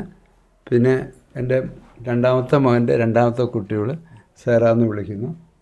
ഇത് മകൻ്റെ ലാസ്റ്റ് 3ാമത്തെ കൊച്ച്, അവളെ ക്രിസ്ത എന്ന് വിളിക്കുന്നത്. അത് എൻ്റെ 3ാമത്തെ മകളുടെ 3ാമത്തെ കുട്ടി, അവൾ സിയ എന്ന് വിളിക്കുന്നു. ഇഷ അല്ലേ, ഇഷ. ഇതെൻ്റെ 3ാമത്തെ മകൾ സൗമ്യ. അത് മൂത്ത മകൻ്റെ മൂത്ത മകള് ജലീൻ. ഇത് 3ാമത്തെ മകളുടെ 2ാമത്തെ കുട്ടി, അവളെ അബിവേൽ എന്ന് വിളിക്കുന്നു. അപ്പുറത്തിരിക്കുന്ന എൻ്റെ ഏറ്റവും മൂത്ത മകള് ശോഭ. പിന്നെ 3ാമത്തെ മകളുടെ ഏറ്റവും മൂത്ത കുട്ടിയാണ്, അവളുടെ പേര് അലിൻ. അപ്പുറത്തിരിക്കുന്ന എൻ്റെ പെങ്ങളാണ്, പേര് മേരി, വിളിക്കുന്നത് കുഞ്ഞിപ്പെണ്ണെന്ന്. ഇതെൻ്റെ 2ാമത്തെ മകൻ സുഭാഷ്. എൻ്റെ ഭാര്യ സന്ധ്യ. ഇതെൻ്റെ പെങ്ങളുടെ ഏറ്റവും മൂത്ത പെങ്ങളുടെ മൂത്തവൻ, എൻ്റെ പേര് കുഞ്ഞുമോൻ എന്ന് വിളിക്കുന്നു, പേര് ദേവസ്യ. അങ്ങനെയാണ് ഇപ്പോൾ ഞങ്ങളുടെ ഈ കാണിക്കുന്നത് കുടുംബമെല്ലാം കാണിക്കുക. ഒരു മകളെ കെട്ടിച്ചവണ്, കുറച്ച് ദൂരമാണ്, അവൾ ഉച്ച കഴിഞ്ഞ് വരുവുള്ളൂ. സൈനി എന്നാണ് പേര്. അവൾക്ക് 2 കുട്ടികൾ. മൂത്ത മകളുടെ കുട്ടിയുടെ പേര് ഡിവൻ. അവൻ മംഗലാപുരത്ത് പഠിക്കുന്നു. അവൻ ലീവില്ല, അതുകൊണ്ട് വന്നെത്തിട്ടു. എനിക്ക് 4 മക്കൾ, 3 പെണ്ണും 1 ആണും, 9 പേരക്കുഞ്ഞുങ്ങളുണ്ട്. എനിക്ക് നമ്മൾ ഇത്ര നേരം പൗലോസ് ബ്രദറിൻ്റെ ഒക്കെ അനുഭവങ്ങൾ കേട്ടു. ചേച്ചിയോട് എനിക്ക് ചോദിക്കാനുള്ളത്, ഇപ്പോൾ ആദ്യം ഈ ഒരു വീട്ടിലായിരുന്നു ഇതേപോലെ ആദ്യമായിട്ട് രോഗികളെ കൊണ്ടുവന്നത് അല്ലേ, ആരോഗ്യമില്ലാത്തവരെ കൊണ്ടുവന്ന് ഈ വീട്ടിൽ കിടത്തിയാണ്. പിന്നീട് 65 പേരോളം ഈ വീടിനുള്ളിൽ കിടന്നു, നിങ്ങൾ മക്കളും കൂടെ ഒരുമിച്ച് കിടന്നു അല്ലേ. ആദ്യം ഇങ്ങനൊരു ആശയം പറഞ്ഞപ്പോൾ എന്തായിരുന്നു മനസ്സിൽ വന്നത്? മനസ്സിൽ സന്തോഷമായിട്ടാണ് തോന്നിയത്. അപ്പോൾ ഇപ്പം വേണ്ട, കുറച്ചുകൂടെ കഴിഞ്ഞിട്ട് ചെയ്യാമെന്ന് ഞാനൊരു വാക്കിങ്ങനെ പറഞ്ഞു. അപ്പോൾ പെരയൊക്കെ സൗകര്യമൊക്കെ ആയില്ല, ചെയ്യാമെന്നൊക്കെ പറഞ്ഞു. അല്ല അത് പറ്റിയാൽ ഇപ്പം തന്നെ അത് ചെയ്യണമെന്ന് പറഞ്ഞു, ആയെന്ന് പറഞ്ഞു. കാരണം ഇവിടെ പ്രത്യേകിച്ച് സൗകര്യങ്ങളില്ല, ചെറിയ വീടാണ്. അപ്പോൾ ഈ ആളുകൾ ഇങ്ങനെ ഓരോരുത്തർ കൂടി വരുമ്പോൾ അതെങ്ങനെ അത് സഹിച്ചു, അല്ലെങ്കിൽ അഡ്ജസ്റ്റ് എങ്ങനെ ചെയ്തു? അത് പിന്നെ എല്ലാം കൂടി വന്നപ്പോൾ എത്ര ആളുകളുടെ ഇതിനകത്ത് നിൽക്കാനായിട്ട് വരുമ്പോൾ നല്ലൊരു മനസ്സ് വന്നു. അവരൊക്കെ വരുമ്പം അവരുടെ എല്ലാം ഭയങ്കര ചൊറിയും മുഴുവൻ പുഴുവായിരുന്നു. അങ്ങനെ എല്ലാം ഞങ്ങളുടെ ഈ കൈ കൊണ്ട് തന്നെ ഞങ്ങളെല്ലാം തേച്ച് കഴുകുകയാണ്. മക്കൾ ഇവരെല്ലാവരും കൂടുമായിരുന്നു. പിന്നെ എല്ലാം കഴുകുക, ഇവരൊക്കെ പഠിച്ചുകൊണ്ടിരിക്കുമായിരുന്നു മക്കൾ. എന്നാൽ അവർ ലീവിന് വരുമ്പോഴെല്ലാം അവരെല്ലാവരും കൂടെ കൂടുമായിരുന്നു 4 മക്കളും. കൂടും. അതായത് ഇടം കുറഞ്ഞപ്പോൾ മനസ്സിൻ്റെ വലിപ്പം കൂടി അല്ലേ? കൂട്ടേണ്ടി വന്നു. എൻ്റെ പേര് ശോഭ, ഞാൻ മൂത്ത മോളാണ്. ഇത് ആദ്യമേ തുടങ്ങിയ സമയത്ത് ഞാൻ ഡിഗ്രിക്ക് പഠിച്ചുകൊണ്ടിരിക്കുന്ന സമയത്താണ് ഇങ്ങനെ ആശ്രമം തുടങ്ങിയത്. സോ ഫസ്റ്റ് ഒരാളെയാണ് ആദ്യമേ കൊണ്ടുവന്നത്. സോ ആ സമയത്ത് കുഴപ്പമില്ലായിരുന്നു. അത് കഴിഞ്ഞ് ഓരോരുത്തർ കൂടി വന്നപ്പോൾ ആദ്യമേ ഞാനത് വേണ്ട, നമുക്ക് പ്രായമായവർ വേണ്ട, പിന്നെ മാനസിക രോഗികളും വേണ്ട, ജസ്റ്റ് പിള്ളേരെ ആണെങ്കിൽ നോക്കാമെന്ന് പറഞ്ഞായിരുന്നു. ബട്ട് അതെങ്ങനെയാണ് പിന്നെ ഞങ്ങളങ്ങ് അഡ്ജസ്റ്റ് ചെയ്ത് പോയി. ആദ്യമേ ഞങ്ങൾക്ക് ഇതത്ര പെട്ടെന്ന് അക്സെപ്റ്റ് ചെയ്യാൻ പറ്റുന്നില്ലായിരുന്നു. കാരണം എന്ന് വെച്ചാൽ ആ ഒരു സമയത്ത് ഈ വീട്ടിൽ ഞങ്ങൾ മക്കളും ഡാഡി മമ്മിയൊക്കെ ഉള്ള സമയത്ത് ഇങ്ങനെ വേറെ കുറേ പേര് ഇവിടെ കൊണ്ടുവന്ന് നിർത്തുന്നു. ആ സമയത്ത് സ്ട്രീറ്റിലുള്ളവരെ കൊണ്ടുവന്ന് നിർത്തുന്നതുകൊണ്ട് സൊസൈറ്റിയിൽ നിന്ന് ഫ്രണ്ട്സ് എല്ലാവരും കളിയാക്കാൻ തുടങ്ങി. ഇവർ ഭ്രാന്തന്മാരുടെ കൂടെ കഴിയുന്നവരാണ്, മാനസിക രോഗികളോടെ കഴിയുന്നവരാണ്. ഇങ്ങനെ ഞങ്ങൾ സ്കൂളിലും കോളേജിലൊക്കെ പോകുമ്പോൾ അങ്ങനെയൊക്കെ എല്ലാവരും ഞങ്ങളെ നെഗറ്റീവ് കമൻസ് ഒക്കെ പറഞ്ഞുകൊണ്ടിരിക്കുന്ന സമയത്ത് ഞങ്ങൾക്ക് ഒത്തിരി വിഷമം ഉണ്ടായിരുന്നു. അത് കഴിഞ്ഞിട്ട് പിന്നെ കുറച്ച് നാൾ കഴിഞ്ഞ് പിന്നെ ഞങ്ങൾ അതിന് അഡ്ജസ്റ്റ് ആയിക്കൊണ്ട് ഇരിക്കുന്ന സമയത്താണ് ഡാഡി മമ്മിയും അവരുടെ എല്ലാം നല്ല അവരുടെ ഡ്രസ്സിങ് സ്റ്റൈലെല്ലാം മാറ്റി അവരെല്ലാം ഉപേക്ഷിച്ച് ഇങ്ങനെ ഒരു ജീവിതം തുടങ്ങിയപ്പോൾ അത് സത്യം പറഞ്ഞാൽ ശരിക്കും വിഷമം തോന്നിയായിരുന്നു. അന്ന് കുറച്ച് കരയൊക്കെ ചെയ്തായിരുന്നു. ഇന്ന് ഞാനത് ഷെയർ ചെയ്തതാണ് ഡാഡിയുടെ അടുത്ത്. അന്ന് കുറേ കരയൊക്കെ ചെയ്തായിരുന്നു ഞങ്ങൾ. പിന്നെ അറിയത്തില്ല, ഇതിലോട്ട് ഡാഡി മമ്മി ഇവരുടെ ശുശ്രൂഷ ചെയ്യുന്നത് കണ്ടുകൊണ്ട് തന്നെ ഞങ്ങൾ അതിൽ അങ്ങ് അഡ്ജസ്റ്റ് ആയി പോകുമായിരുന്നു. സോ എപ്പം ഞങ്ങൾ കോളേജ് കഴിഞ്ഞ് വന്നാലും സ്കൂൾ കഴിഞ്ഞ് വീട്ടിൽ വരുമ്പോഴൊക്കെ ഇവിടെ എന്തെങ്കിലും വർക്ക് ഉണ്ടെങ്കിൽ അതിനെല്ലാം ഞങ്ങൾ കൂടുമായിരുന്നു. ഈവൻ വരുന്ന ഒരേ പേഷ്യൻസിന് അവർ വ്രണങ്ങളൊക്കെ ഉണ്ടാകും. സോ ആ സമയത്ത് ഡോക്ടേഴ്സ് നഴ്സസൊന്നും ആരും ഇല്ലായിരുന്നു. സോ അത് എങ്ങനെ അവരെ ട്രീറ്റ് ചെയ്യണം, എങ്ങനെ അവരെ ഡ്രസ്സിങ് ചെയ്യണം എന്നൊന്നും അറിയത്തില്ലെങ്കിലും സോ ഇവർ ചെയ്യുന്ന കണ്ടുകൊണ്ട് ഞങ്ങൾ അതിനെല്ലാം ചെയ്യുമായിരുന്നു. പിന്നെ അവരെ കുളിപ്പിക്കാൻ, പിന്നെ അവരുടെ തുണികളെല്ലാം കഴുകി ഉണക്കി കൊടുക്കാൻ, പിന്നെ റൂംസ് എല്ലാം കഴുകി ക്ലീൻ ആക്കാൻ, അങ്ങനെ കുറേ കാര്യങ്ങൾ ഞങ്ങൾ ആ സമയത്ത് ചെയ്യുമായിരുന്നു. ബട്ട് സൊസൈറ്റിയിൽ നിന്ന് ഒത്തിരി ആ സമയത്ത് നെഗറ്റീവ് കമൻറ്റ്സ് ഞങ്ങൾ ഫേസ് ചെയ്തിട്ടുണ്ട്. ബട്ട് സ്റ്റിൽ ഇതിൻ്റെയൊക്കെ ഇടയ്ക്ക് ധൈര്യമായിട്ട് ദൈവം ഞങ്ങളുടെ കൂടെ ഉണ്ടായിരുന്നു. പിന്നെ പേരൻസിൻ്റെ സപ്പോർട്ട് അത്രയും തന്നെ ഉണ്ടായിരുന്നു. അവർ ചെയ്യുന്നതിൻ്റെ കൂടെ ഞങ്ങൾ തന്നെ അങ്ങ് ചേർന്ന് പോയിക്കൊണ്ടിരിക്കുമായിരുന്നു. അങ്ങനെയാണ് ഞങ്ങൾക്ക് ഈ ഒരു സർവീസിനോട് കുറച്ച് താല്പര്യം തോന്നി. സോ ദാറ്റ് ഈസ് ആക്ച്വലി അങ്ങനെ തന്നെയാണ് ഞങ്ങൾ കണ്ടിന്യൂ ചെയ്തുകൊണ്ടിരിക്കുന്നത്. ഇവിടെ ഈ ആശ്രമം തുടങ്ങിയ സമയത്ത് ഞാൻ 10ാം ക്ലാസ്സിൽ പഠിക്കുമായിരുന്നു. ആ സമയത്ത് ഒരു പേഷ്യൻ്റേ ഉള്ളായിരുന്നു ഇവിടെ. അപ്പോൾ ആ പേഷ്യൻ്റായിട്ട് ഞങ്ങൾ അഡ്ജസ്റ്റായി നോക്കാനും ബുദ്ധിമുട്ട് തോന്നിയില്ല. അത് മാനസിക രോഗികളെക്കുറിച്ച് അറിയില്ലായിരുന്നു കാര്യമായിട്ട്. അത് കഴിഞ്ഞ് കുറച്ച് നാളായപ്പോൾ ഡാഡി മാനസിക രോഗികളെ കൊണ്ടുവന്ന് വന്നു. ആദ്യം ഡാഡി പറഞ്ഞു ഒരു 5 പേരെ നമുക്ക് ഒരു റൂമിൽ അക്കോമഡേറ്റ് ചെയ്യാം. ഈ ഒരു റൂമിലാണ് അക്കോമഡേറ്റ് ചെയ്തുകൊണ്ടിരുന്നത്. അപ്പോഴും വലിയ ശല്യമായിട്ടൊന്നും തോന്നിയില്ല. അങ്ങനെ ഇത് ശരിയാ തെറ്റൊന്ന് തിരിച്ചറിയാനുള്ളൊരു പ്രായമല്ലായിരുന്നു. എന്നാലും പിന്നെ ഡാഡി ചെയ്യുന്ന നല്ല കാര്യം എന്നറിയാം. പക്ഷേ അതിൻ്റെ ബുദ്ധിമുട്ട് വരുമ്പോൾ നമുക്കൊരു വിഷമം തോന്നാറുണ്ടായിരുന്നു. പിന്നീട് എല്ലാ റൂമുകളും നമ്മൾ വിട്ടു കൊടുക്കേണ്ട വന്നു. ഡാഡി കിടക്കുന്ന ഒരു കുഞ്ഞു മുറിയായിരുന്നു ഞങ്ങൾക്ക് എല്ലാവരും കൂടിയും കിടക്കാനുണ്ടായിരുന്നത്. അതിൽ ഇവരുടെ തുണികൾ വെക്കണം, മരുന്ന് വെക്കണം. അതിലൂടെയാണ് ഞങ്ങളുടെ ബുക്സും കാര്യങ്ങളൊക്കെ വെക്കുന്നത്. പിന്നെ അങ്ങോട്ടും മാറണമെങ്കിൽ തന്നെ റൂം ലോക്ക് ചെയ്തിട്ടൊക്കെ പോകണം. ഇടയ്ക്കെങ്ങനെ റൂം ലോക്ക് ചെയ്ത് ഞങ്ങളുടെ ബുക്സ് പോലും ഇവർ കീറിക്കളയാറുണ്ടായിരുന്നു. അത് കഴിഞ്ഞ് ഞാൻ PUC പഠിക്കുന്ന സമയത്ത് ഞാൻ ഇവിടുന്ന് പോകേണ്ട സമയത്ത് മമ്മി ചിലപ്പോൾ പറ്റുവാണെങ്കിൽ രാവിലെ എനിക്കൊരു ഫുഡ് പ്രിപ്പയർ ചെയ്ത് വെച്ച് ജസ്റ്റ് ഞാൻ ഇങ്ങോട്ട് മാറി എടുക്കാൻ വരുമ്പോൾ ചിലപ്പോൾ അവിടെ കാണത്തില്ല. അത് ആരാണ് പേഷ്യൻ്റ് എടുത്ത് കഴിക്കുമായിരുന്നു. ചിലപ്പോൾ ഞാൻ കോളേജിൽ പോകുമ്പോൾ സമയത്ത് പട്ടിണി പോയിട്ടുണ്ട്. റൂറൽ ഏരിയയാണ്. അപ്പോൾ നമുക്ക് ഫുഡൊന്നും ഹോട്ടലിൽ നിന്ന് കിട്ടുന്ന ഒരു ഇതില്ലായിരുന്നു. അങ്ങനെയൊക്കെ അനുഭവിക്കുമ്പോൾ ചിലപ്പോൾ വിഷമം തോന്നിയിട്ടുണ്ട്. പക്ഷേ ഇതൊരു ഗ്രേറ്റ് സർവീസാണ് മനസ്സിൻ്റെ ഉള്ളിലുണ്ട്. പിന്നെ ഇവരാരും ഫോഴ്സ്ഫുള്ളി ഞങ്ങളോട് പറഞ്ഞില്ല ഇതിങ്ങനെ ചെയ്യണമെന്ന് പറഞ്ഞില്ല. നല്ല പണിയാണ്, നല്ല വർക്കാണ് നമ്മൾ ചെയ്യുന്ന, ദൈവത്തിന് ചെയ്യുന്ന കണക്കാണ്. അതങ്ങനെ പഠിപ്പിച്ചതാണ്. പിന്നെ കുഞ്ഞിലെ ഡാഡി ഇങ്ങനെ സ്റ്റോറീസൊക്കെ പറയുമായിരുന്നു. ഇങ്ങനെ പാവപ്പെട്ടവരെ ഹെൽപ്പ് ചെയ്യണം ഇങ്ങനെയൊക്കെ പറഞ്ഞു തന്ന ഒരു ബോധ്യം എവിടെയൊക്കെയോ ഉണ്ടായിരുന്നു. പിന്നീട് ഞങ്ങൾ ഇതിലങ്ങ് ഇൻവോൾവ് ആയി. എങ്ങനെ ഇവരുടെ വ്രണം കഴുകാനോ ഒന്നും മടിയൊന്നും ഇല്ലായിരുന്നു. എത്ര പേരെ ഒരു ദിവസം കുളിപ്പിക്കാൻ പറ്റും, എത്ര പേരുടെ തുണി അലക്കാൻ പറ്റും, അങ്ങനെയൊക്കെയായിരുന്നു ഞങ്ങളൊരു കൗണ്ട് എടുത്തുകൊണ്ടിരുന്നത്. പിന്നെ ഓരോ പുതിയ പേഷ്യൻ്റ് വരുമ്പോൾ അവരുടെ ഒരു ചേഞ്ചസും കാര്യങ്ങളും കാണുമ്പോൾ നമ്മൾ ഭയങ്കര ഹാപ്പി ആവുമായിരുന്നു. ഇത് തന്നെ ഇൻവോൾവ് ആയി അങ്ങനെ തന്നെ ഇപ്പോൾ മുന്നോട്ട് പോകുന്നു. പഠനത്തേക്ക് ഇതുവരെ ഞാൻ നേരത്തെ പഠനത്തൊക്കെ ബാധിച്ചിരുന്നു? കാരണം പഠിക്കാൻ സമയം കിട്ടിയിരുന്നു? അല്ലെങ്കിൽ ഇത് മാനസരോഗികളാണ്, ഇപ്പോൾ നമ്മൾ എവിടെയെങ്കിലും ഒതുങ്ങിയിരിക്കാൻ പറഞ്ഞാൽ ഒതുങ്ങിയിരിക്കില്ല. ചിലപ്പോൾ ഒരു പക്ഷേ ഒരുപാട് സൗണ്ട് എടുത്തുകൊണ്ടിരിക്കും. അല്ലെങ്കിൽ ഇപ്പോൾ നേരത്തെ പറഞ്ഞ പോലെ തന്നെ അവരുടെ മറ്റ് കാര്യങ്ങളെല്ലാം ഒരുപക്ഷെ വീടൊക്കെ വളരെ വൃത്തികേടൊക്കെ ആയിട്ടുണ്ടാവും. അപ്പോൾ സ്മെല്ല് കാര്യങ്ങൾ ഇതൊക്കെ എങ്ങനെ നിങ്ങൾ അന്നത്തെ ഒരു കാലഘട്ടത്തിൽ അതിജീവിച്ചു? പഠിക്കാൻ സത്യമായ ബുദ്ധിമുട്ടായിരുന്നു. പിന്നീട് ഞങ്ങളെല്ലാം ഹോസ്റ്റലിലേക്ക് മാറി. പക്ഷേ എൻ്റെ PUC എഡ്യൂക്കേഷൻ സമയത്തൊക്കെ എനിക്ക് നല്ലതായിട്ട് ബുദ്ധിമുട്ടിയായിരുന്നു ഞാൻ പഠിക്കാൻ വേണ്ടി. എനിക്ക് പറ്റിയല്ലായിരുന്നു ഇവിടെ. അപ്പോൾ ഞാൻ ചിലപ്പോൾ ഓർക്കും എനിക്ക് ഒത്തിരി ഹെവി ബേർഡൻ ആണ് ഇത് പഠിക്കാനൊക്കെ എന്ന് ഓർക്കും. സൊസൈറ്റിയിൽ ഞങ്ങൾ അക്സെപ്റ്റ് ചെയ്യുന്നില്ല, ഞങ്ങൾ മാനസികരുടെ കൂടെ കഴിയുന്നവർ അങ്ങനെയെന്ന് ഓർക്കും. പക്ഷേ ഫസ്റ്റ് ഡാഡിക്ക് അവാർഡ് കിട്ടി ഞാൻ പഠിച്ച കോളേജിൽ നിന്ന്. ഫസ്റ്റ് ഡാഡിനെ റെക്കഗ്നൈസ് ചെയ്തത് ഞാൻ പഠിച്ച PU കോളേജ്, മുണ്ടാജ് ജൂനിയർ കോളേജ് എന്നൊരു കോളേജായിരുന്നു. അതൊരു ബിഡേ എന്ന് പറഞ്ഞ ഒരാളുടെ ട്രസ്റ്റാണ്. അവർ രണ്ടായിരുന്നു ഫസ്റ്റ് റെക്കഗ്നൈസ് ചെയ്ത്. പക്ഷെ അന്ന് ഫംഗ്ഷന് ഞാൻ പോയില്ല, ഞാനിതിവിടെ ഷെയർ ചെയ്തില്ല. അന്ന് ഫംഗ്ഷന് പോയില്ല, എനിക്ക് മടി അന്ന്, ബിക്കോസ് ഇങ്ങനെ ഒരു ആശ്രമം നടത്തുന്ന സ്ഥലമല്ല. അന്ന് ഞാൻ പോയില്ലായിരുന്നു. പക്ഷെ അത് ഞാൻ നെക്സ്റ്റ് ഞാൻ സ്കൂളിൽ കോളേജിൽ പോകുമ്പോൾ എല്ലാവരും ഇത് ഭയങ്കര പ്രൈസ് ചെയ്ത് പറയുന്നുണ്ട്. അത് ലെക്ചേഴ്സ് എല്ലാം പ്രൈസ് ചെയ്ത് പറയുന്നുണ്ടായിരുന്നു. എന്നെ കാണുന്നതാണെങ്കിലും നല്ലൊരു വർക്ക് ചെയ്യുന്ന ഒരു ഫാമിലിയിൽ നിന്ന് വന്നവരാന്നുള്ളൊരു റെക്കഗ്നിഷൻ കിട്ടിയായിരുന്നു എനിക്ക് അപ്പോഴാണ് അതിനെക്കുറിച്ചുള്ള ഒരു വാല്യൂ മനസ്സിലായത്. ഞാൻ സുഭാഷ്, ഡാഡ് രണ്ടാമത്തെ മോനാണ്. തുടങ്ങിയ സമയത്ത് ഒരാളുണ്ടായിരുന്നുള്ളൂ. പുള്ളിക്കാരി ഞങ്ങൾ ഭയങ്കര ക്ലോസ് ആയിരുന്നു. പുള്ളിക്കാരി പേര് യശോദയായിരുന്നു. നമ്മൾ ഭയങ്കര ക്ലോസ് ആയിട്ട് നമുക്ക് എഡ്യൂക്കേഷനും അങ്ങനെയൊക്കെ കുറച്ച് പഠിപ്പിച്ച് തരാൻ എഡ്യൂക്കേഷനുള്ള പുള്ളിക്കാരത്തിയായിരുന്നു. ഭയങ്കര ക്ലോസ് ആയിട്ട് പോയി. അത് കഴിഞ്ഞ് പിന്നെ ഞാൻ മാംഗ്ലൂർ പഠിക്കാൻ പോയി. പിന്നെ വരുന്ന സമയത്ത് ഇവിടെ കുറേ ആൾക്കാരായി. പിന്നെ നമുക്ക് കിടക്കാനുള്ള സ്ഥലമില്ലായിരുന്നു. ഞാനൊക്കെ പുറത്തിങ്ങനെ അവിടേക്ക് കിടന്നുകൊണ്ടിരുന്നത്, ഷെഡൊക്കെ ആക്കിയിട്ട് അവിടെ കിടന്നുകൊണ്ടിരുന്നത്. പക്ഷേ അത് കഴിഞ്ഞ് ആ സമയത്ത് നമ്മൾ ഇൻവോൾവ് ആയി, ഓട്ടോമാറ്റിക്കലി നമ്മളത് ഇൻവോൾവ് ആയി. അപ്പോൾ ഫുള്ളായിട്ട് അതിനകത്തുകൊണ്ട് വർക്ക് ചെയ്യുന്നുണ്ട്. Good job. ഡാഡ് ചെയ്തത് ഏറ്റവും നല്ല ജോബാണ്. ആ ജോബ് ഇങ്ങനെ തന്നെ കണ്ടിന്യൂ ആയി പോകണമെന്ന് ഞാൻ പറയുന്നത്.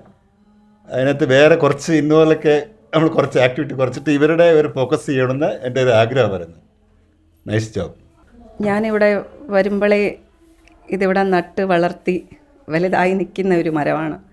അപ്പം ഇനിയുള്ള മുന്നോട്ട് ദൈവം അനുവദിച്ചാൽ ദൈവത്തിൻ്റെ സഹായത്തോടു കൂടി മുന്നോട്ട് കൊണ്ടുപോകാനായിട്ട് ഉള്ള എല്ലാ ശ്രമങ്ങളും നമ്മുടെ സൈഡിൽ നിന്ന് നടത്തും.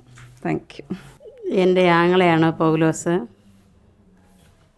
ഞാനിവിടെ ഈ ആശ്രമം തുടങ്ങി മക്കളെ കൊണ്ടുവന്ന ഒരു 35 മക്കളായതിനു ശേഷമാണ് ഞാനിവിടെ വന്നത്. ജീവിതത്തിൽ കുറച്ച് പരാജയങ്ങളൊക്കെ ഉണ്ടായപ്പോൾ ഞാനിങ്ങനെ ഒരു ദിവസം ആങ്ങളെ വീട്ടിൽ വന്നപ്പം ആങ്ങളയോട് പറഞ്ഞ് വിഷമിച്ചു. അന്നേരം ആങ്ങളെ പറഞ്ഞു, നീ എന്തിനാണ് വിഷമിക്കുന്നത്, നമുക്ക് ദൈവത്തിൻ്റെ വേല ചെയ്യാം, അപ്പോൾ സമാധാനം കിട്ടുമെന്ന് പറഞ്ഞു. അങ്ങനെ ഞാനിവിടെ വന്നു. ആദ്യമൊന്നും വരുമ്പോൾ എനിക്ക് അത്ര വലിയ താല്പര്യമൊന്നും ഇല്ലായിരുന്നു. ഇവിടുത്തെ പരിസ്ഥിതിയെല്ലാം കണ്ടപ്പോൾ ഈ മക്കൾ മൊത്തത്തിൽ വീട്ടിൻ്റെ ഉള്ളിൽ കൂടെ എല്ലാം ഓടി നടക്കുകയും എല്ലാം അലങ്കോലമാക്കി ഇടുകയൊക്കെ ചെയ്തു. അപ്പോൾ അങ്ങനെ നാത്തൂൻ്റെ അടുത്ത് വഴക്കുണ്ടാക്കി, ഇതെന്താ ഇങ്ങനെ വീടിൻ്റെ ഉള്ളിൽ ചെയ്യുന്നത് ആങ്ങളാ, ഇതെങ്ങനെയാണ് ഉൾക്കൊള്ളുന്നത്, ഇനി എൻ്റെയൊക്കെ മക്കൾ വന്നാൽ എവിടെ നിൽക്കും, അതാണ് ഞാൻ ചോദിക്കുന്നത്. സ്വാർത്ഥത മാത്രമാണ്, പറയുമ്പോൾ സത്യം തന്നെ പറയണമല്ലോ, അതുകൊണ്ടാണ് ഇങ്ങനെ പറയുന്നത്. പിന്നെ ആങ്ങളുടെയും നാത്തൂൻ്റെയും കൂട്ടത്തിൽ അവർ ചെയ്യുന്നത് കണ്ട് ശുശ്രൂഷയോടുകൂടി അങ്ങനെ മുന്നോട്ട് പോയിക്കൊണ്ടിരിക്കുമ്പോൾ പിന്നെ അതെല്ലാം ഈസിയായിട്ട് തോന്നി, ഈ ചെയ്യുന്നത് നല്ലതായിട്ട് തന്നെ തോന്നി. എന്നാലും ഇതിൻ്റെ ഇടയ്ക്ക് ഒരിക്കൽ ആങ്ങളെ ഇങ്ങനെ മക്കളെ കൊണ്ടുവന്ന് വളർത്താനും ദൈവവേല ചെയ്യാനും ഒരുങ്ങിയപ്പോൾ ഈശോയോട് ഒന്ന് ചോദിച്ചായിരുന്നു, എൻ്റെ ആങ്ങളെ നല്ല കാര്യം ചെയ്യുന്നുണ്ടല്ലോ, ദൈവമേ എനിക്കും അതിൽ കൂടെ എന്തെങ്കിലും ഒന്ന് ചെയ്യാൻ ഒരു അവസരം ഒരുക്കി തരണേന്ന് പ്രാർത്ഥിച്ചായിരുന്നു. പിന്നീട് അതെല്ലാം ഒരു ഈസിയായിട്ട് ഞങ്ങൾക്കൊരു മണവോ അല്ലെങ്കിൽ ഒരു സ്മെല്ലോ അങ്ങനത്തെ ഒന്നുമില്ല. എല്ലാ മക്കളെയും ഒരുപോലെ നോക്കാനും കാണാനും പ്രാർത്ഥിക്കാനും പിന്നെ നമുക്ക് നമ്മുടെ സ്വന്തമായിട്ട് ഒന്നും ഒരു ചിന്തയില്ല. കുടുംബം വേണമെന്നോ മക്കൾ വേണമെന്നോ അല്ലെങ്കിൽ മറ്റൊന്നും വേണമെന്നില്ല. ഈ മക്കളുടെ സേവനം ചെയ്യുക, അത് മാത്രമായിരുന്നു ലക്ഷ്യം. ഒപ്പം ആങ്ങളുടെ 4 മക്കൾ കൂടുമായിരുന്നു, പെങ്ങളുടെ മക്കളും ഉണ്ടായിരുന്നു. അങ്ങനെ അങ്ങോട്ട് മുന്നോട്ട് പോയിക്കൊണ്ടിരുന്നു. സന്തോഷവും സമാധാനവും ഇതിൽ നിന്ന് തന്നെ ഉണ്ടായിരുന്നു. ഈശോയുടെ കൃപയുടെ മേൽ കൃപ ഉണ്ടായിരുന്നു. പിന്നെ ആങ്ങളെന്ന് പറഞ്ഞു കഴിഞ്ഞാൽ ഒരു നിമിഷം പോലും ഒഴിവില്ലാതെ, രാത്രിയില്ല പകലുമില്ല, അതിൻ്റെ 12 മണി രാത്രി 1 മണി രാത്രിക്കെല്ലാം കൊന്തയെടുത്ത് കൈ പിടിച്ചിട്ട് ഒരു കയ്യിൽ കൊന്ത പിടിച്ച് കൊന്ത ചെല്ലും, ഒരു കൈ കൊണ്ട് വണ്ടി ഓടിക്കും. അങ്ങനെ പോയി 2 കൈ നീട്ടി വിഷാടനം ചെയ്ത് കൊണ്ടുവന്നാണ് ഈ മക്കളെ പോറ്റിക്കൊണ്ടിരുന്നത്. അപ്പോൾ അതിനോടൊപ്പം മുന്നോട്ട് പോകാമെന്നുള്ള ഒരു മനസ്ഥിതി ഉണ്ടായിരുന്നു. എന്തായാലും സന്തോഷവും സമാധാനം മാത്രമേ ഉണ്ടായിരുന്നുള്ളൂ. എൻ്റെ പേര് ദേവസ്യ എന്ന്. ഞാൻ അച്ഛൻ്റെ പെങ്ങളുടെ മൂത്ത മകനാണ്. ആക്ച്വലി സത്യം പറഞ്ഞാൽ 1982 തൊട്ട് ഇവിടെ ആശ്രമം തുടങ്ങിയെന്ന് തന്നെ പറയാം. 82 ഞങ്ങളുടെ അമ്മ മരിച്ച പിന്നെ ഞങ്ങൾ ഓർഫാനാകുന്ന ഒരു കാലഘട്ടം വന്നപ്പം അമ്മായി തന്നെയാണ് ഞങ്ങൾ 4 മക്കളെ, ഞാനും 3 അനിയന്മാരും ഞങ്ങളെ ഇവിടെ കൊണ്ടുവന്ന് വളർത്തി, ഞങ്ങളെ വലുതാക്കി പഠിപ്പിച്ച് ജോലി വാങ്ങി തന്നു. ഇവിടെ തന്നെ എൻ്റെ വിവാഹവും നടത്തി. അങ്ങനെയാണ് കഴിഞ്ഞത്. ഇടയ്ക്കിടയ്ക്ക് ഇവിടെ വരുമ്പം ഞാനും ഇവരുടെ കൂടിയിട്ട് ശുശ്രൂഷയൊക്കെ ചെയ്യാറുണ്ട്. അങ്ങനെ ഇവിടെ ഒത്തിരി പേര് മക്കൾ ഇവിടെ വന്നിട്ട് സുഖം പ്രാപിച്ച് പോയിട്ടുണ്ട്. അത് കാണുമ്പോൾ ഒത്തിരി സന്തോഷം തോന്നും. അതിൻ്റെ സംതൃപ്തി വേറെ തന്നെയാണ്. അത് ദൈവകൃപ കൊണ്ട് ഇവിടെ ഈ സ്ഥാപനത്തിന് മുകളിൽ ദൈവകൃപ ഉണ്ടെന്ന് തന്നെ പറയാം. 1999 ഈ ഒരു സ്ഥാപനം അല്ലെങ്കിൽ ഇത്തരത്തിലൊരാശയം ഇവിടെ ഈ ഒരു വീട്ടിൽ നിന്ന് ആരംഭിക്കുമ്പോൾ അന്ന് ഈ മാതാപിതാക്കളോടൊപ്പം കൂടെ ഉണ്ടായിരുന്ന ഈ മക്കൾ ഇപ്പോഴും ഈ ഒരു സ്ഥാപനത്തിനോട് ചേർന്ന് നിന്ന് തന്നെ പ്രവർത്തിക്കുന്നു എന്നതാണ് ഇതിൻ്റെ ഏറ്റവും വലിയ പ്രത്യേകത. തീർച്ചയായിട്ടും ഈ ഒരു ഭവനത്തിൽ നമ്മളായിരിക്കുമ്പോൾ ഇവിടെ നമ്മൾ ഇത്രയും അനുഭവങ്ങൾ കേൾക്കുമ്പോൾ ഒരു പുൽക്കൂട് അനുഭവം നമുക്കായി മാറുകയാണ്. അന്ന് ഈശോയ്ക്ക് പിറക്കാനായിട്ട് സത്രങ്ങൾ തേടി അലഞ്ഞ് ഇടം കിട്ടാതെയായപ്പോൾ പുൽക്കൂടിൽ അഭയമായതുപോലെ കഴിഞ്ഞ 26 വർഷമായിട്ട് 4000-ലധികം രോഗികൾക്ക് ആരോരുമില്ലാതെ വഴിയോരങ്ങളിൽ നടന്നിരുന്ന രോഗികൾക്ക് ഒരു അഭയമാകാനായിട്ട് ഈ ഒരു ഭവനവും നമ്മൾ ഇരിക്കുന്ന ഒരു ഇടവും ആയിത്തീർന്നു. ഇന്നതിൽ പന്തലിച്ച് ഒരുപാട് പേർക്ക് ആശ്രയമായി മാറിക്കൊണ്ടിരിക്കുകയാണ്.